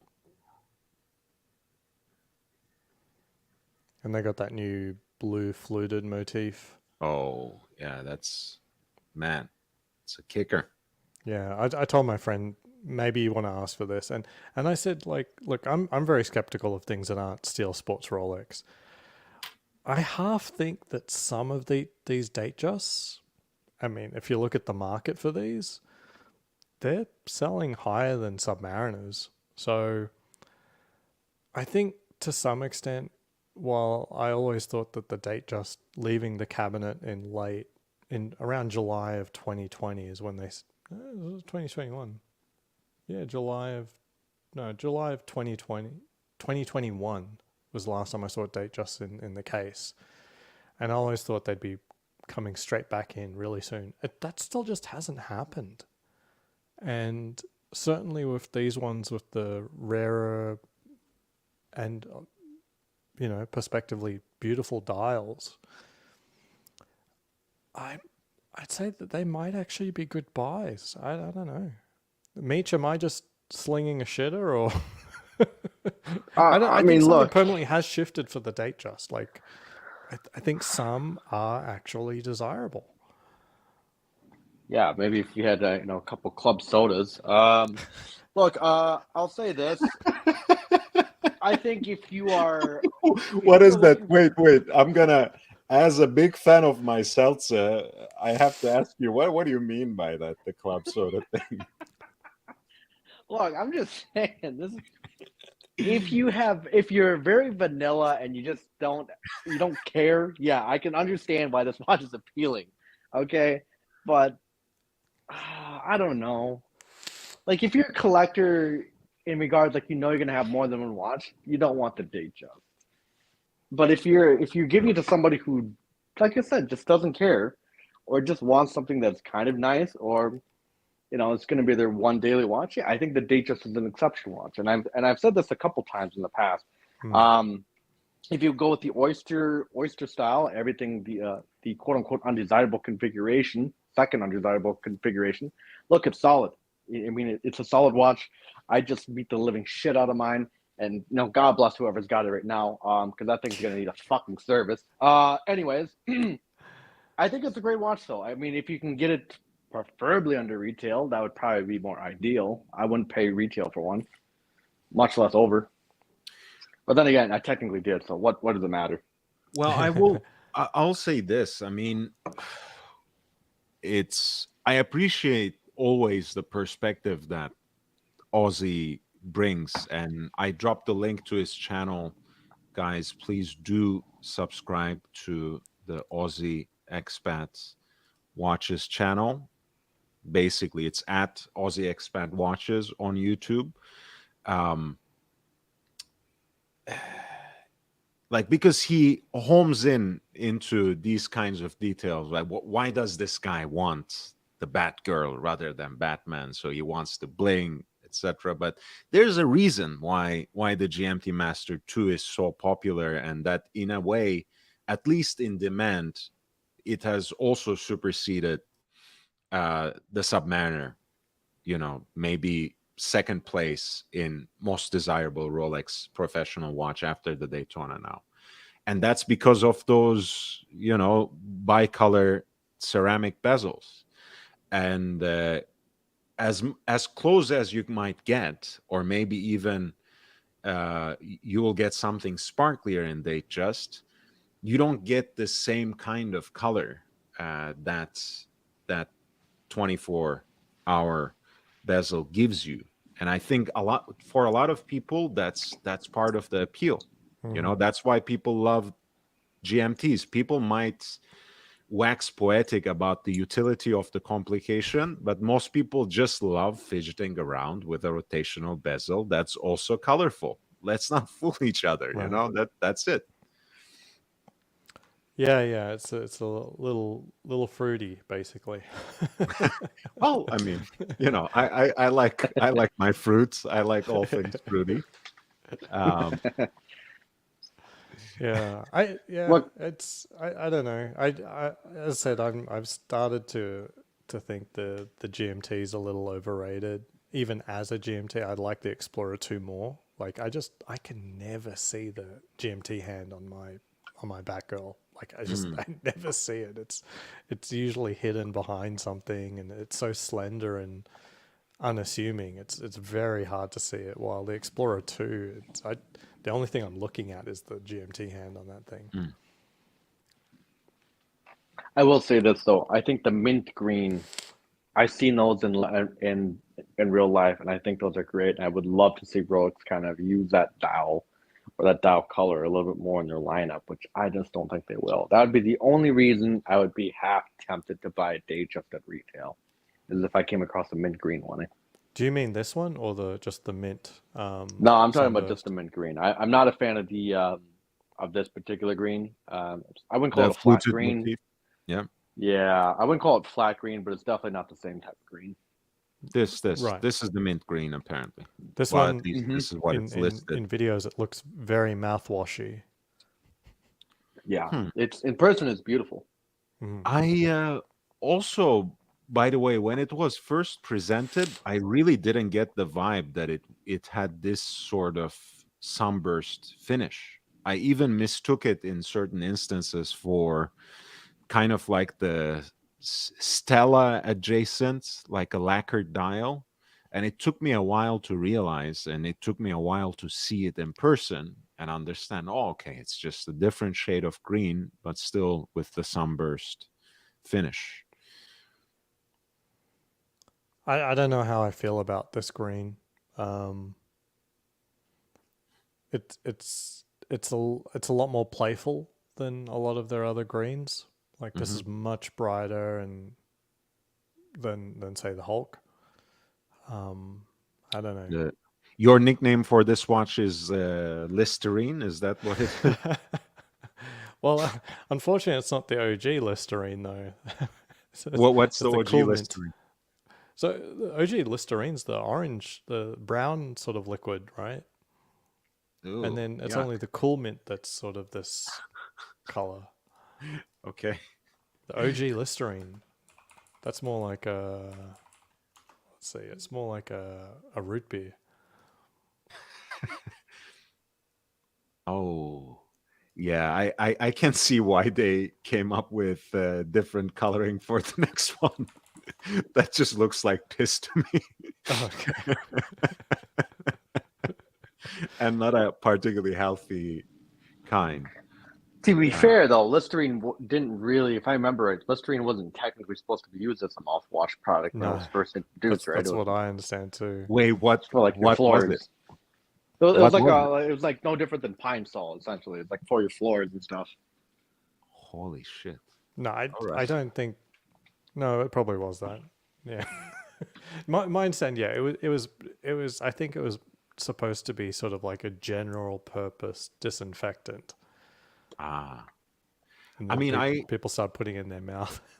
I Yeah. use ACT or ACT, whatever it's called, the one that's without alcohol, because Listerine is really nasty. I mean, I didn't know this background to it, but it's so harsh on your gums. Like I never liked that feeling, anyways. So, Mhm.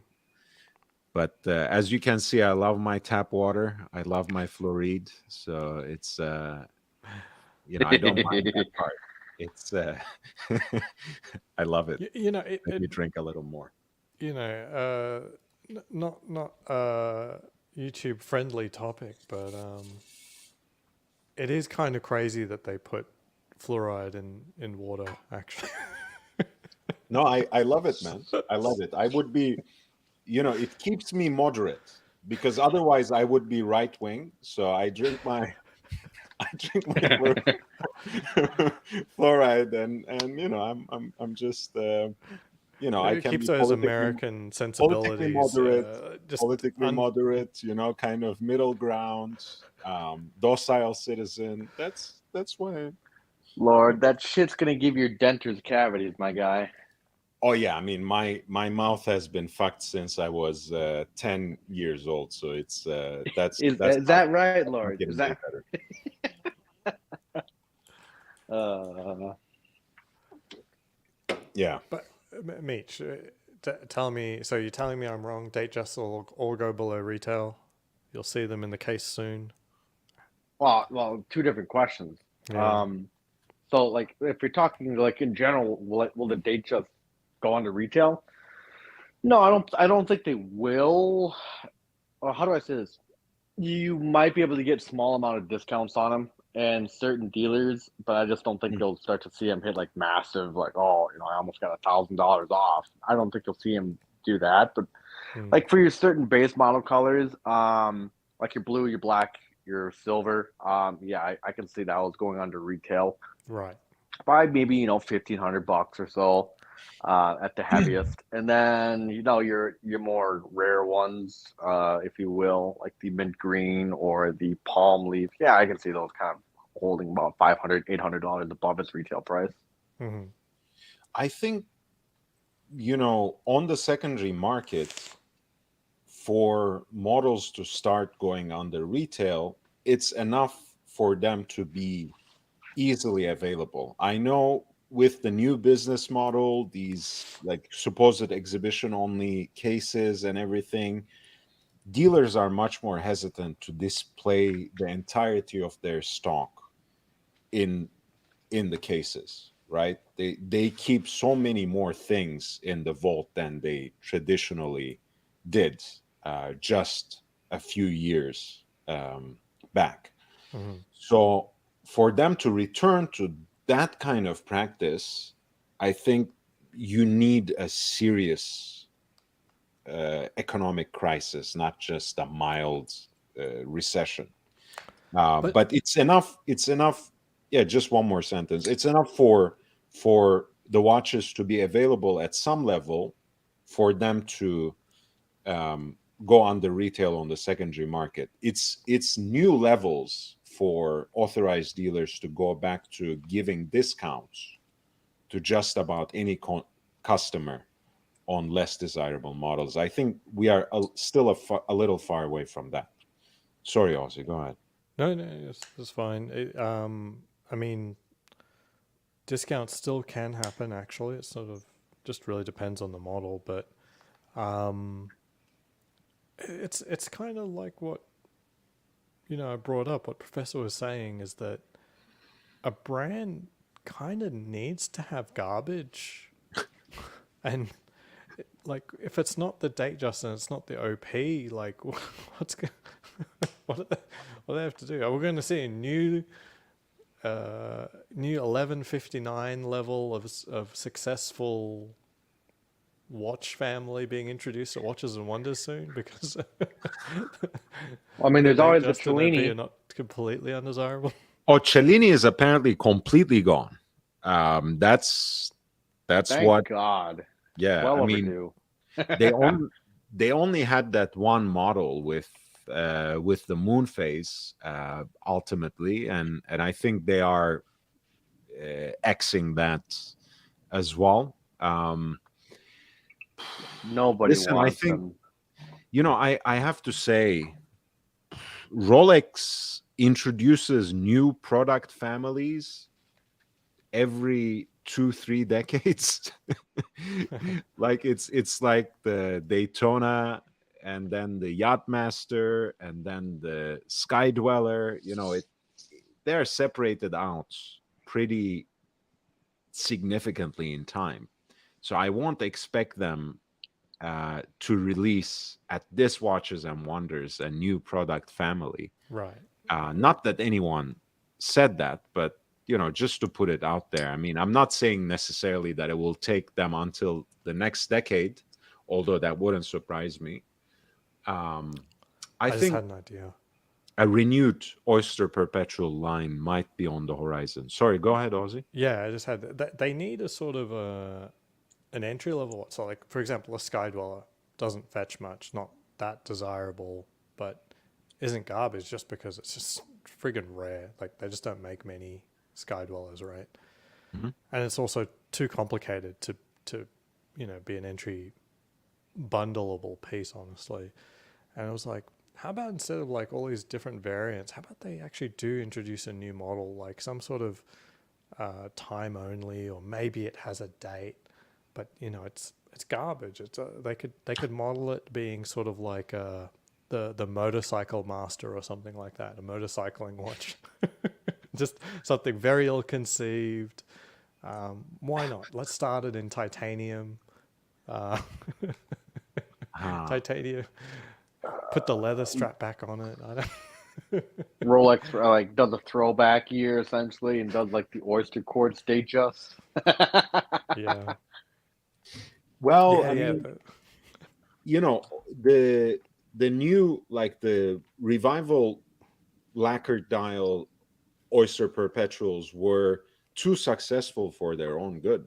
That was the purpose of that entire line, that with the same movements as the rest of the line when it comes to the time only and even time and date pieces. I mean, it's the same base. Um, but it was unfortunately too successful for its own good, and the secondary market kind of skewed it the wrong way. But like you said, maybe they can find a way. I mean, again, they have renewed the Air King, and it's probably more popular than ever. Not that that Yes. says much, but it's more desirable now. Soon enough, they will do something to Milgauss to make it more attractive and more desirable again. And even then, I mean, the Z Blue dial has always been somewhat niche, but still a very nice Rolex watch. So, sometimes it's just a cycle.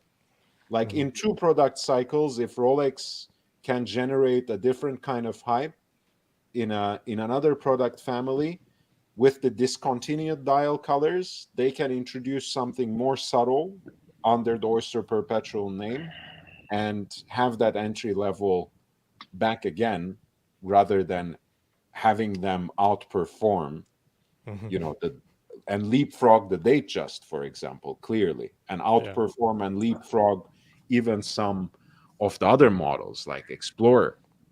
the entire line, really. Yeah. So Yeah, that's shocking. Like clearly the Oyster Perpetuals in both sides, well, most of the sizes are are more fetching than the Explorer 1 or Explorer 2, which is outrageous because, mm, the in my opinion, the Explorer is Rolex's best watch. But Well, yeah, well, it was more so when it was in its men's size, not the lady size now. But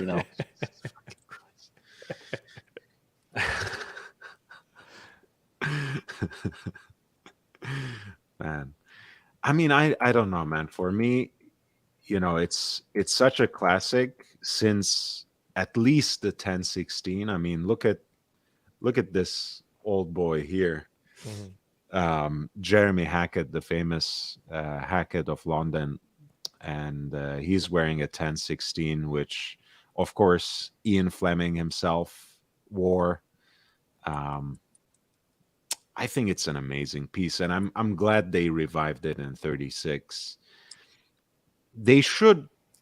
Well, I mean, I guess they have kind of retooled all their machines, but they should have something at 39 millimeters for sure. Maybe not necessarily as part of the Explorer line, but I'm glad That's they kind of what revived the the 30. Ranger is for. Yeah, I think so. And I do like the Ranger. I was looking at more after the other night that we spoke, and I think I've put the Ranger for myself above the Black Bay Pro in terms of if I was going to Mm, buy a Tudor today, what would it be? I think I'm leaning towards the Ranger. Just mm, it's cool. It's got I like the Ranger, but I think the dial's too much. If that makes sense, it looks a bit too wide. Um, and somebody told me, they're hoping the Rolex comes back in 39 mil. And I said, I don't think so, unless the Ranger technically flops on its numbers, which I don't think it is right now, personally. Um, and I said, well, he said, well, they're not gonna reissue it in 39 mil. They're gonna push it in 41 mil. I said, absolutely not. It's gonna look too fucking weird. I'm not gonna say it's gonna look bad. It's just gonna look fucking weird. And I think you'd have a weird looking watch, much like the Ranger is. I don't know. To me, it just looks weird. It looks too wide on the dial, and therefore it makes it look a little bigger than mm. suggested 39 mil size. I Mhm. think I usually like Tudor's approach to Fotina, so to speak. But this is one watch, with the oversized Arabic numerals. I think that's part of it that I find it a little off-putting. The lighting doesn't help here. The color is a little warmer in natural lights, but Mm. still I don't particularly like it in the Ranger. One knock that I'll give it is that the dial is very similar to a Citizen that I own, and Mm. that's always bad.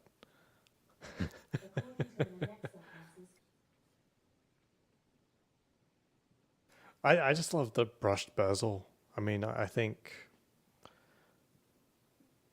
the fully polished bezel on the Explorer 36 sort of it lends it its versatility, but Mm. also removes it from its tool watch purity. Now, I'm not saying previous bezels should have been brushed or anything like that. I know where it sits, but I like this look. I like this look better. It's more straightforward, less versatile.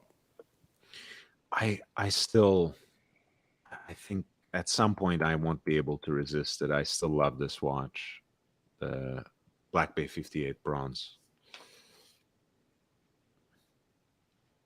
Man, Yeah, I love it's that very cool. 369 dial. I just adore it. Yeah, I'm warming up to it. I could probably get this over the Black Bay Pro as well. But I Except would this have too many Black Bay 58s at that point. That'd be but like, this won't, this will kind of mess with your principles though, because it's a boutique exclusive, so you can't really get it, I think, towards another piece, right? Or do you have a right. relationship with someone who has a Tudor boutique and also other watches. Yeah, now that you mention it, I mean, I'll never see this watch unless I go to like LA, I guess. Do you guys not have a boutique in Los Angeles? Las Vegas? No, No? no, it's always a part of a multi-brand. Interesting. I mean, ultimately, it is here we have two boutiques. One is West Time in Westfield Century, and then the other one is Tourneau, I think, in Costa Mesa in South Coast Plaza. Interesting. And they're both Tudor branded, but they're expanding the network. I'm sure Las Vegas must be next. I don't know.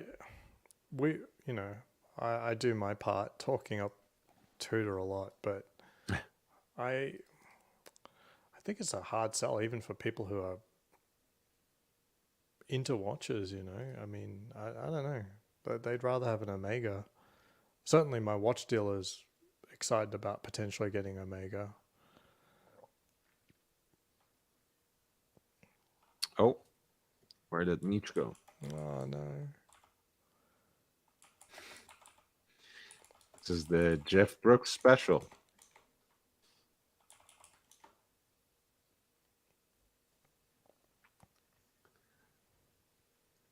And we also have the Mrs. Aussie Expat special. Where is that?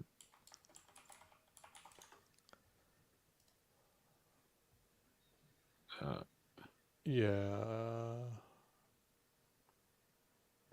You'll have to change the bracelet too.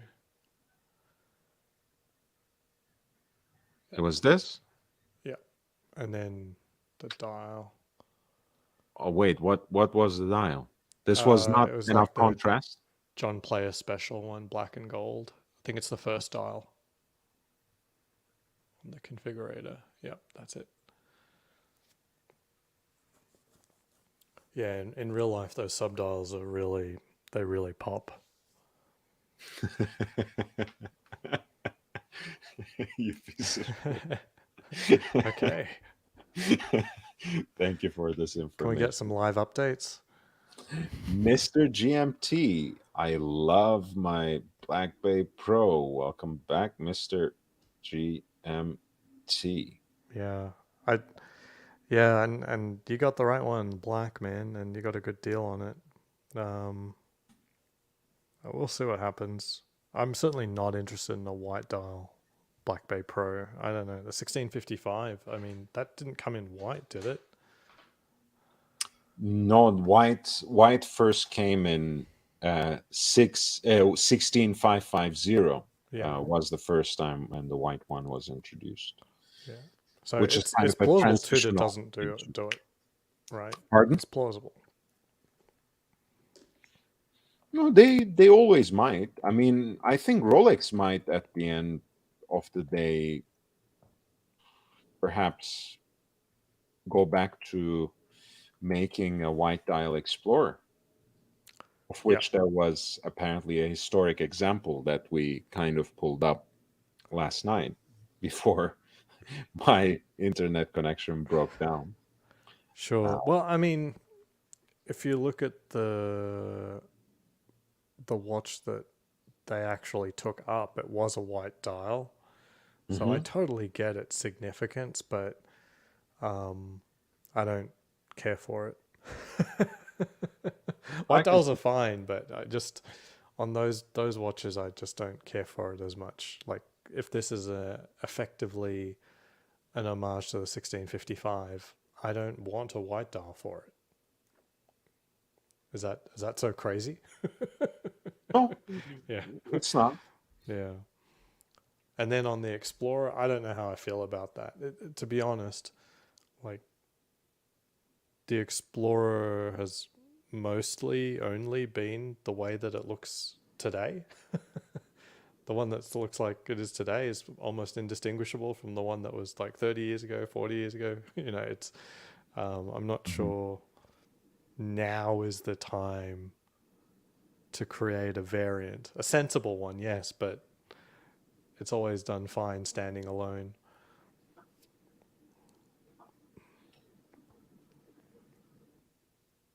Yeah. Yeah. I mean, again, like you said, the actual watch, the Oyster Perpetual on Sir Edmund Hillary's wrist was a white dial piece. It does have that evocation of polar white and whatever else. And I think I'm charmed by this piece because it's essentially one of a kind, Mm-hmm. right? If it weren't for its rarity, I think I wouldn't look at it twice. Um, Ultimately, I have to admit that. So this doesn't strike me as a very attractive option, but it's an option nonetheless. And it can be something interesting to pursue in the modern version. But even as a 1016, it's not very attractive, like you said. It doesn't read like an Explorer. Mm-hmm. To me, this reads like a unique Rolex watch, one of a kind. Wow, how interesting! But it doesn't register as an Explorer to me. Mm-hmm. Yeah, yeah. It's we'll see.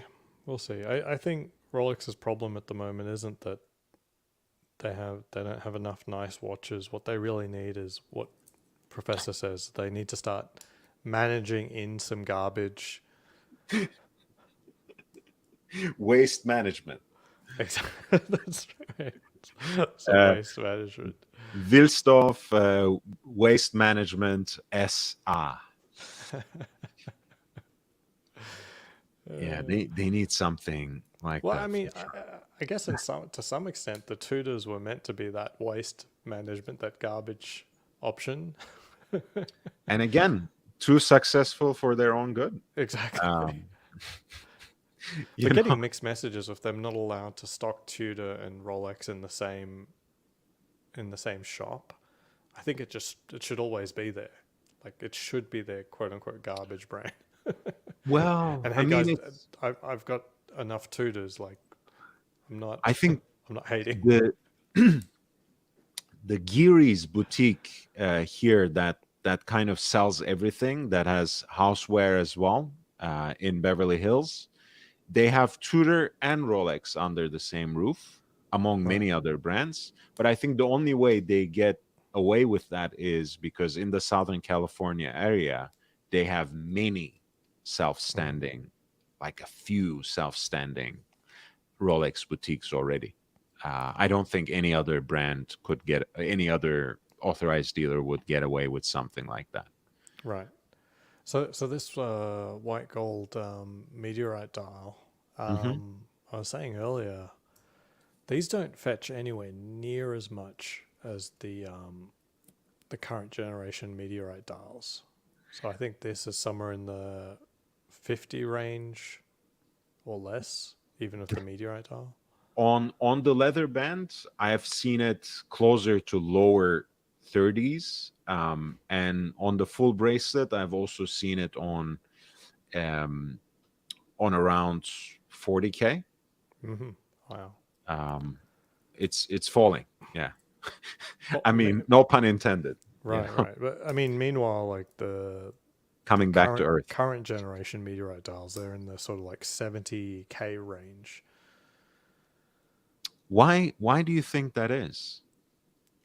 Well, I was wanting you to tell me from because I personally have no desire for one of these pieces. They're tremendous value if you look at it on paper and say it's meteorite dial Daytona. It's Right. like no brainer, right? But and while it is, there's no real caveat to that. Yeah, you can get a meteorite dial Daytona on the secondhand market. I think the new meteorite dials look better. But Do they how many? though? How many meteorite dials have I seen? Like probably half of one, right? In terms of the quality of pictures I've seen of these things. Oh, if you haven't seen it in person, it doesn't really count. And I'm not only saying this because it's No. unique, but probably it's just like the palm dial, for example, right? You had a certain preconception of it, but it doesn't really hit the same way, for Yeah. better or for worse. I mean, a Yeah. lot of times when it's good, it's good. So in person, it's even better. For this, I'll say this.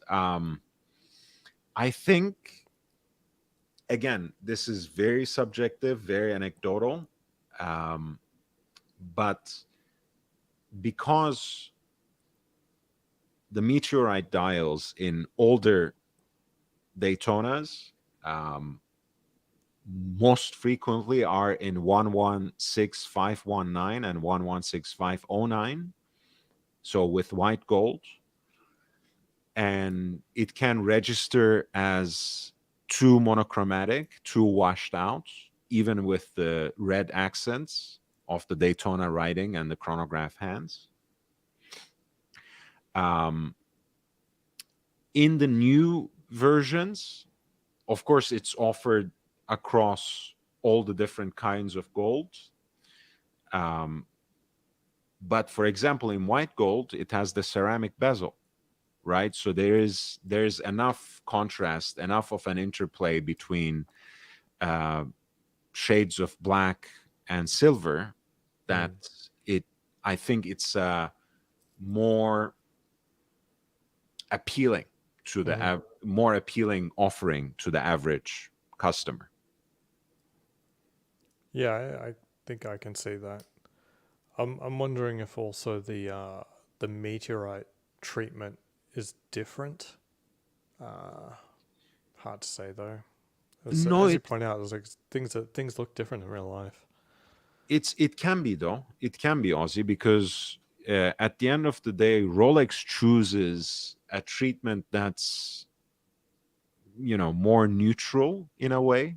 Other brands use so Rolex basically uses a silvered galvanic bath, right? It comes out as silvered, so kind of like crater like, neutral, whatever.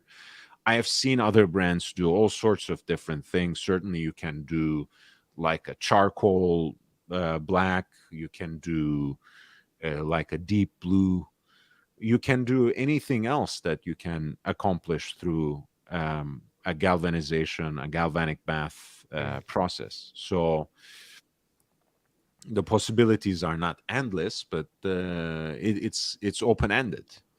Right. So they can change the solution they use for that they may have already. Yeah. So going back slightly to the fact that these meteorite dials, clearly the raw material is from like the Gideon meteorite, is my understanding. That's clearly not a Swiss meteorite. Okay. So I was doing a little bit of research about Swiss made earlier, and we know the rules. Some like 60% of value and so on and so forth. It's like 55, I think, more like 55% of the watch needs to be made in Switzerland to clear that bar of Swissness. But by value, it's not by this piece, this component. Right. I was wondering, how could they possibly hit that number if they are making a gem set Daytona? Where they throw on like tens of thousands of dollars of very, very high quality diamonds onto the Daytona. How is it even remotely possible that they still hit that 60% by value mark? I find it very hard to imagine that they could. And I've never thought about that before. I was like, oh, you could do all sorts of numbers, but once you start throwing in, diamonds, that's a different proposition. I can think of a couple of different ways. Now, Rolex, as you know, is known throughout the industry to not only have very high quality gem selection and gem setting, but also they're known for not providing any sort of certification and getting away with it. Right? Any other brand that gives you a gem set watch to that degree will probably provide certification, some sort of paperwork that goes with it with you. Rolex does not. Mm-hmm. I'm not I'm not suggesting anything fishy going on behind the scenes because I can understand how it might be taken that way. Um, and I'm also not suggesting that they farm these things from the Swiss soil or something. Yeah.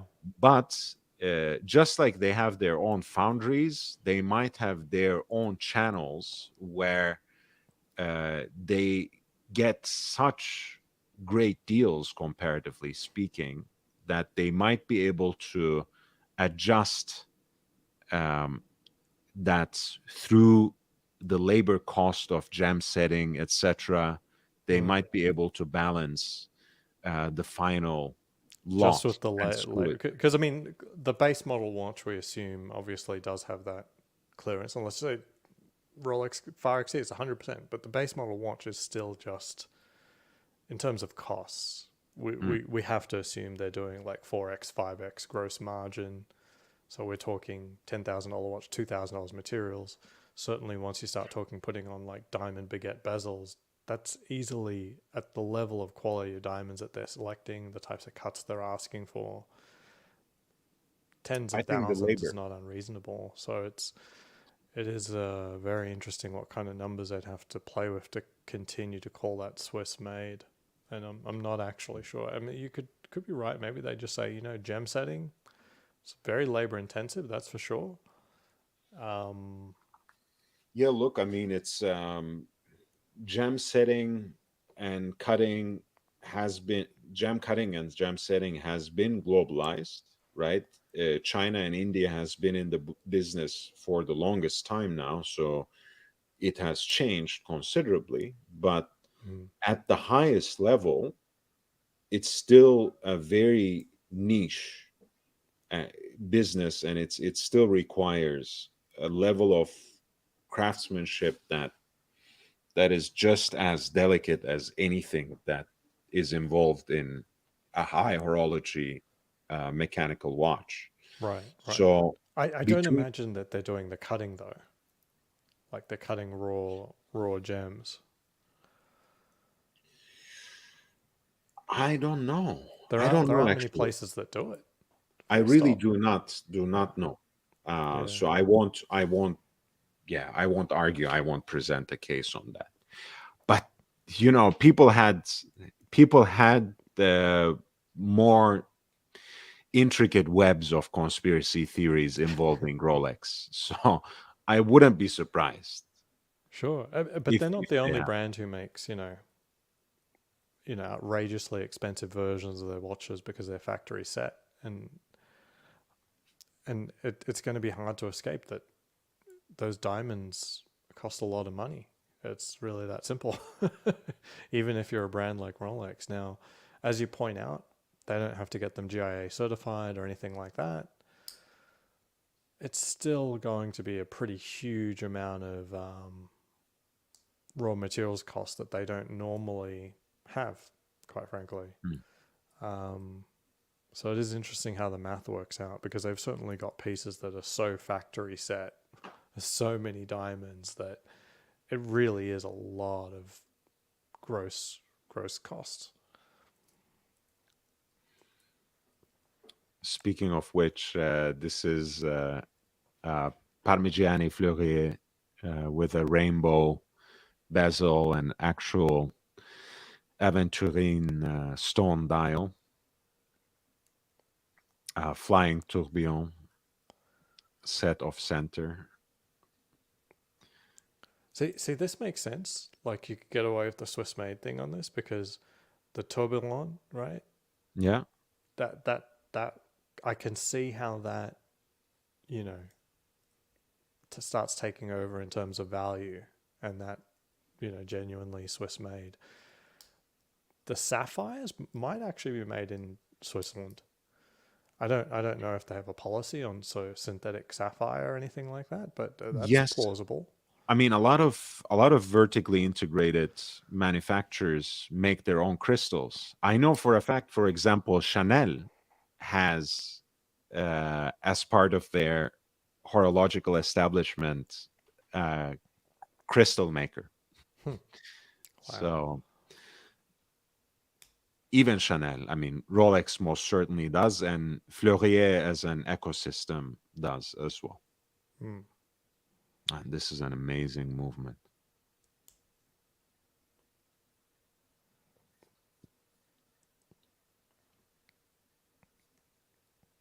Honestly, again, probably Ooh. not the watch I would buy with that kind of money, but it's one of the most off the wall and striking watches that I've seen in recent time, because we have seen a rainbow watch or a rainbow jam set bezel from just about any brand under the sun, but I didn't Th- realize that Parmigiani had one.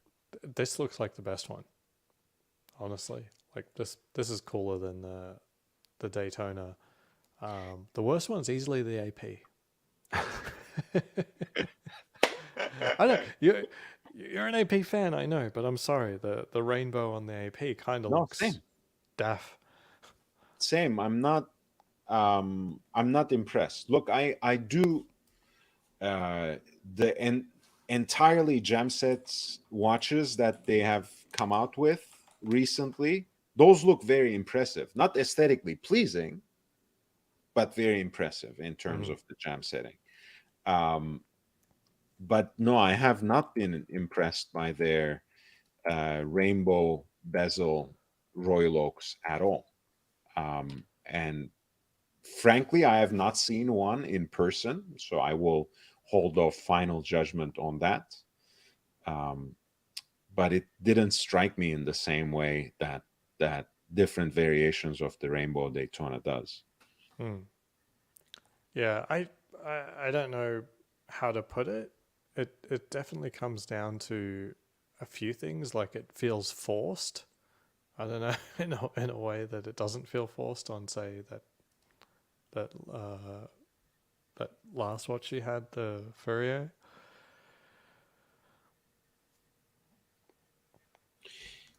Yeah, I don't know. Maybe maybe I have a certain prejudice against blinged out and iced out APs compared to any other brand of watch, basically. I Mm-hmm. mean, it's not like bling bling Rolex has ever been necessarily um, a touch of old world elegance or Yeah, something. Don't take me or wrong. tasteful, like a Saru or something like that. But yes, there are so many references by now that have become icons of their own right, like the Saru, like the Rainbow Daytonas in all these different variations and metals. Um, that that has become kind of a different genre almost, Mm-hmm. um, than the average jam set watch.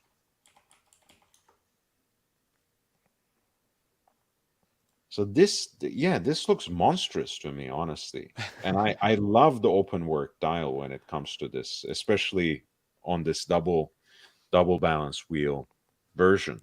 Um, It is interesting that you're seeing the gem set with clearly the more expensive movement. Again, the math of just picking up a whole ton of diamonds, throwing on the watch could risk the watch not being Swiss made, so you got to pair it with a ridiculous movement. Although I mhm. do think there were diamond pieces that didn't have as much of a complex, you know, of a movement that of that, level.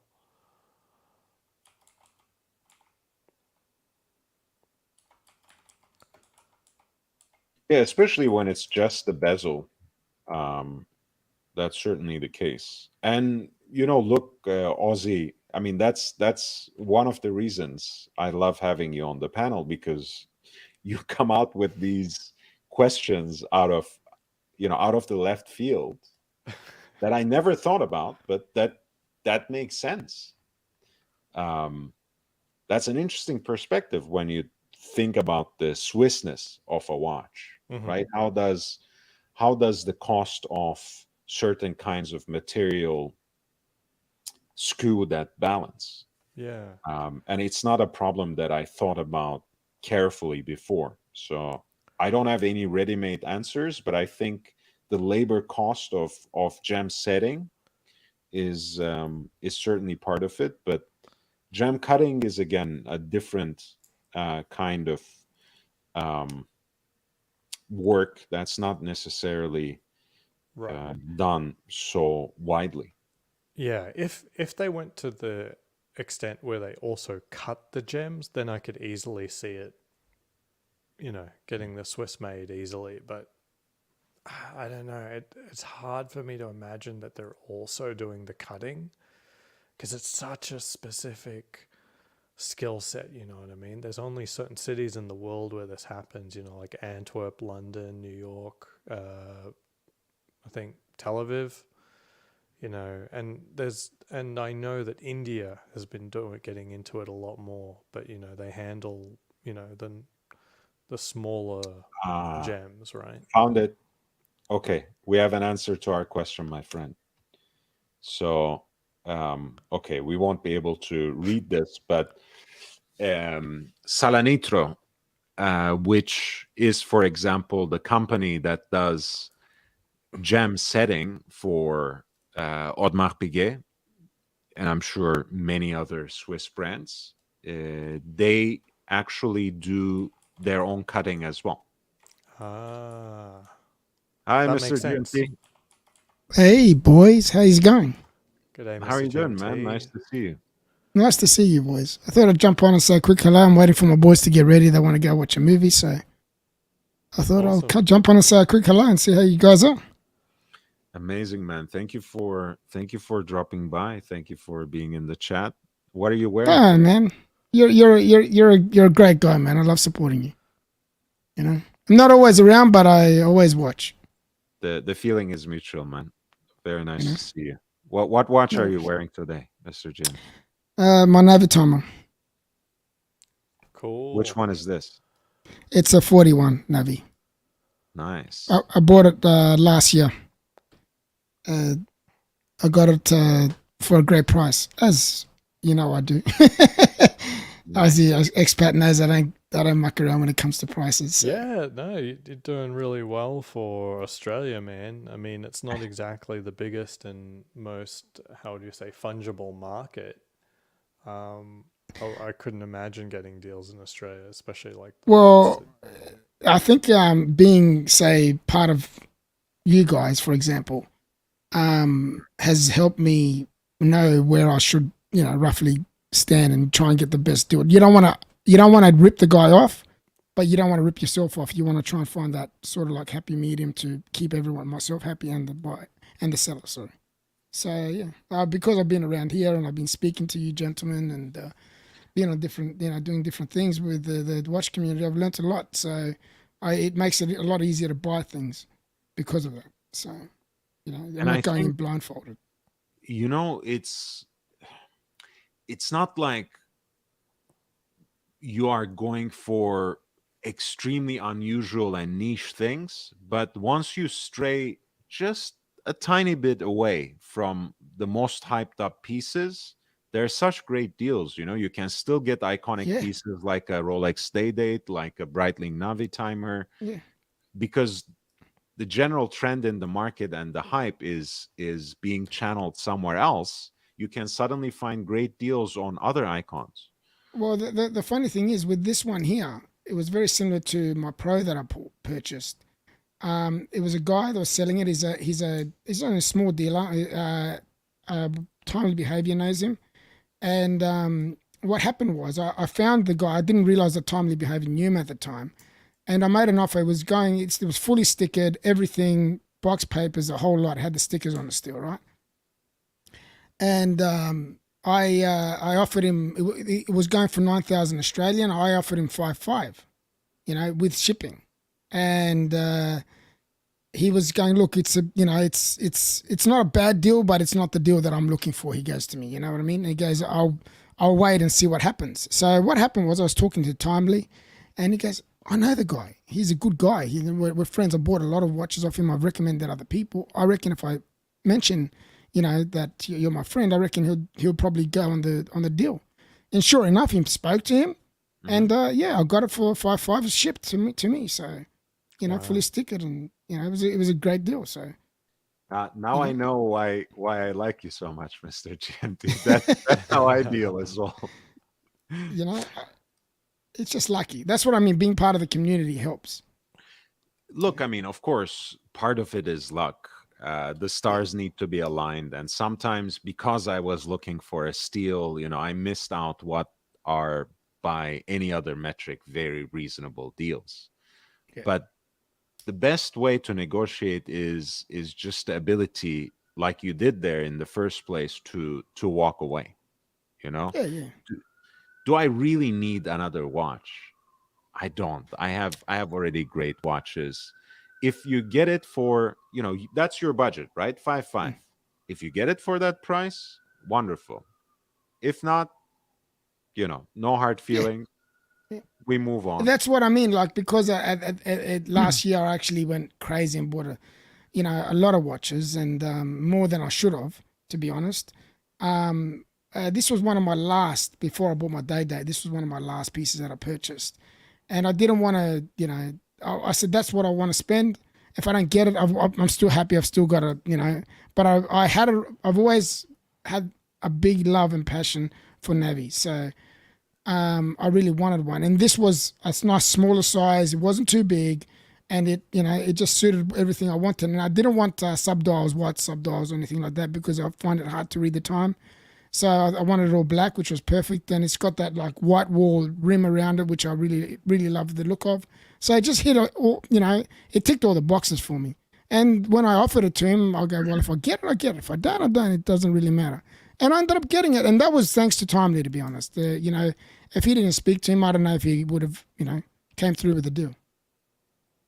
What platform did you get in contact?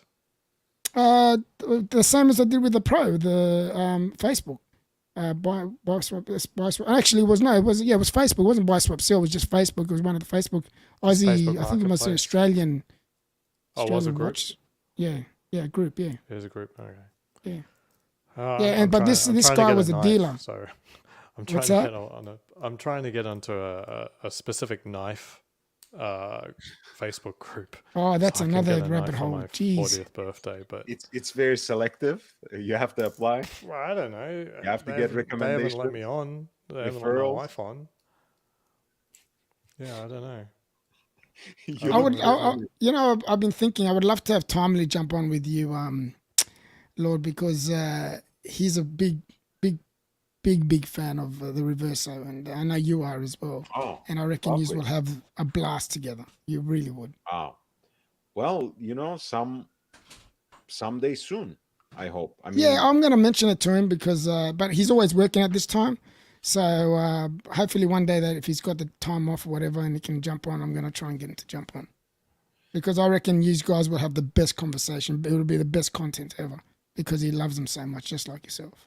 oh my God, man, that would be really nice. I'm always up for talking about the Reverso yeah. for sure. I know. I've been Timely's watching for a good while, too. so I know. And Gégé Lecoutre as well, just the brand in general. Yeah, just the brand I'm a huge itself. fan. Yeah, and he loves the brand itself. So, yeah, yeah. I reckon it'll be awesome. But I'll have a chat to him and hopefully we can get him on. It'll be great. How Great. big's your collection now, Mr. GMT? I'm not familiar with the watches that you didn't buy last year, basically. I like the way you put that. That's perfect. There's a lot. I'm like, so where are the other ones? What watch So didn't you mine's- buy, mine's Mr. saying original. Man, black GMT I bought and Glasuta tan. last year. I bought the Pro, as you know. I bought the Panerai. What else did I buy? And I bought the Day Date. Mhm. Was there anything else? No, I think that was The it. Breitling. That's quite a lot still. And I bought It's like- this. And I bought this. So. That's fine. Yeah. So what else is in the collection? Well, I've done actually 2 reviews on 2 different channels on my collections. Funny enough, but what I've done is I've got a GMT all black ceramic. I've got a Kermit pre-ceramic. Oh, cool. I've got the day date, the 238. I've got the Monaco, I bought in 2017. I've got the Pro, which I bought last year. I've got the 328 Pam, and I've got the Glasuta Luna. What's a Luna?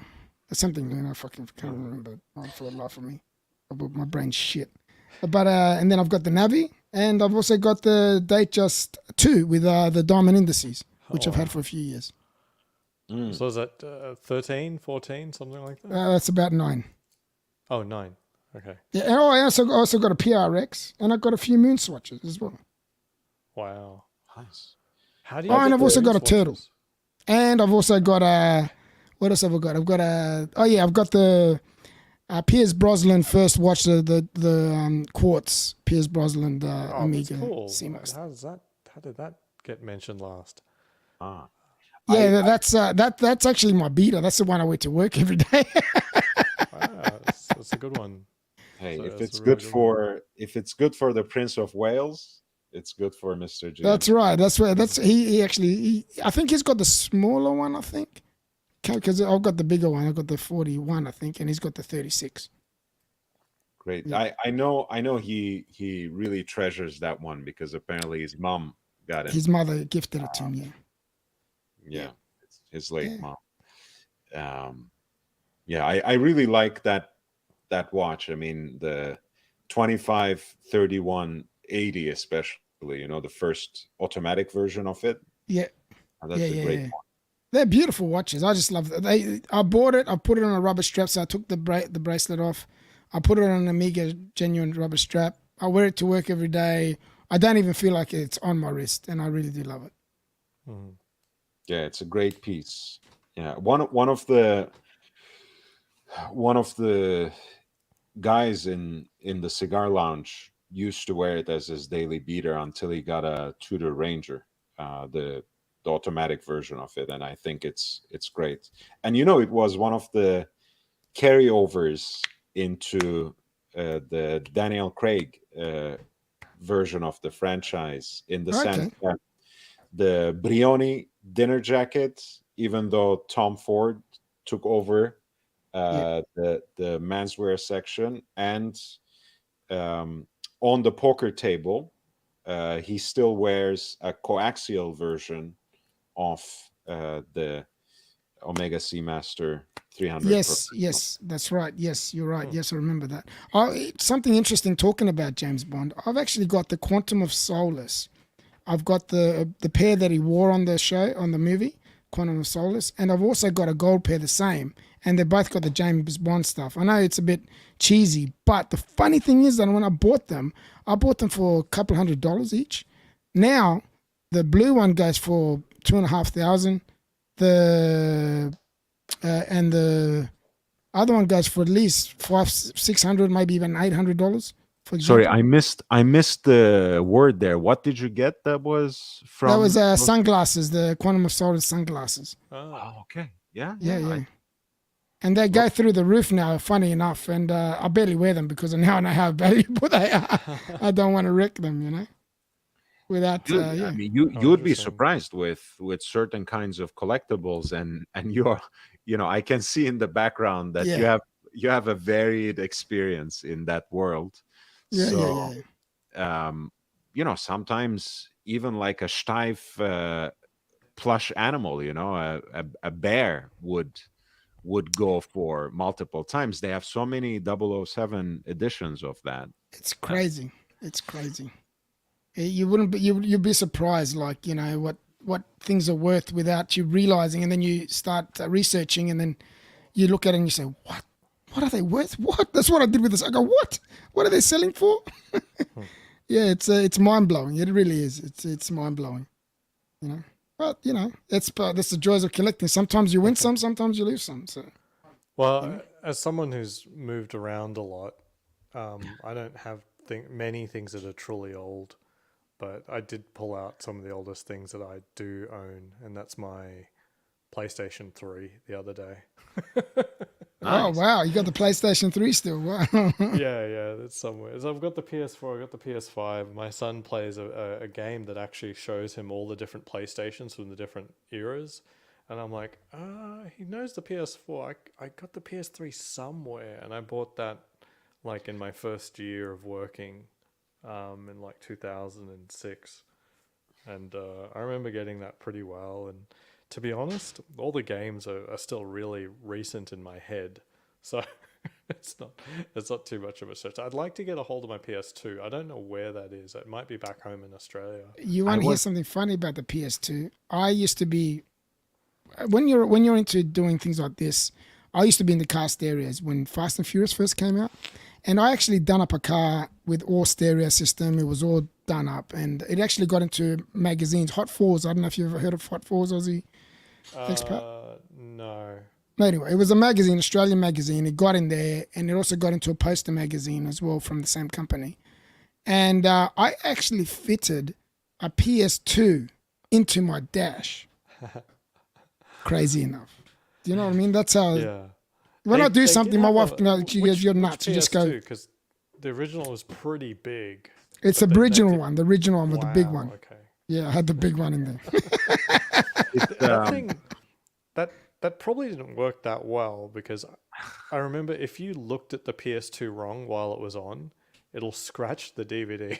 So Yeah, no, it was. Look, I didn't really do much with it. It was more for looks, you know. You could play it. I had a screen in there. You could play it, but that not much playing was getting done in there. yeah, I mean, I didn't have much money at that time, being that young with the PS2. I remember playing Grand Theft Auto 3 in Australia, and I played that a lot. I played it all the way through. I was done with it, right? And then I was playing it at my friend's place, and his dog kicked the PlayStation 2 while I was working, and it scratched it beyond repair. But because my disc was literally banned, so the Grand Theft Auto launch release in Australia, they put the stickers on to say that it was rated by the ratings board, but it was actually just the sticker. It never actually got rated. Oh, really? So it was a literally sort of Unrated. unrated Yeah, unrated, version yeah. of the game in Australia. That's And crazy. so I went to, I can't remember who the publisher was, but I said, hey, I don't think you can actually replace it with what I owned because you've only got censored versions left. So I'll be happy to take my full money back. So I got my full money back. I was pretty happy to have that. Oh, that's But awesome. thinking about that now, to have an unrated version of the game, the Australian version of the game, might actually be worth some money now. I think it would be. I think it would be. In saying that, boys, I'm sorry for taking over and coming in and interrupting your talk. I really Oh no, apologize. not at all. GMT. We were also, we were right around 4 hours, which is when I wrap up. So it's a nice way to, wind down and just have a nice conversation. Thanks for. I really did enjoy it, and like I said, you guys rock. I really do enjoy your conversation with you guys. You're true gentlemen, and that's why I hang around and I come on and with you guys. So thanks for having me on. I really do appreciate it. Thank you, man. Thanks. So I've got to run because my boys are saying hurry up, we've got to go. So thank you very much, and take care. And always wear your watches and stay sexy, guys. Ciao. Thank you, sexy man. Thank you. Take care. All right, Ozzy, should we wrap up? Should we conclude? Sure. Yeah. Yes, but I think we have kind of a tentative answer to your question, since you have this whole establishment of Salanitro SA that does both the cutting and setting for Otmar Piguet and so many others, I'm sure. That kind of gives us one perspective, if the Swiss can cut diamonds. I mean, I was almost sure that they had it. I mean, in Belgium, they have some very old school masters as well. But we were talking about Swissness, so Yeah, exactly. Yeah, this makes sense. If they outsource it to a Swiss company, they're going to get the scale that they need to justify getting involved in cutting and having it done in Switzerland. So yeah, that makes sense. Yeah. And I mean, again, if there is Salanitro, I can, you know, I don't always believe it when I hear that Rolex is completely vertically integrated. That's not exactly true. It's never 100%. They But don't I even would claim it, right? They don't claim to.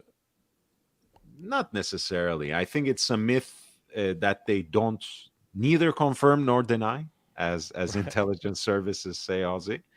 And it's something that was perpetuated by the fact that they bought Egler, they bought their dial makers, their case makers, etc. Their bracelet makers, of course, Gefrère. So all of this kind of perpetuates, Egler, Singer, Gefrère. They took everything off that so they could, in a gingerly way, maybe not explicitly, that they have everything in house. But I wouldn't be surprised if they subcontracted to somewhere like Salanitro. I would also not be surprised if they have their own cutting, certainly at least setting in house. Either way. Setting sounds about right. The cutting, it just seems quite far outside of their concerns, generally speaking. That being said, I'm not sure they'd be that comfortable getting their gems from like one Swiss company, you know what I mean, at the same time. Like both have their own reasons to be the case or not the case. I think like one, you don't want the problem of trying to hire and develop and be good at gem setting. You're a watchmaker, not a gem cutter. And you're only trying, the only reason to really do this, there's two reasons. One, you think you can be the best gem cutters in the world. That's unlikely, but it's possible. Whatever. You set your mind to it. You set the resources out. Maybe you do it. Maybe you cut gems better than anyone else. Okay, fine. Probably not a profit center if trying to do that.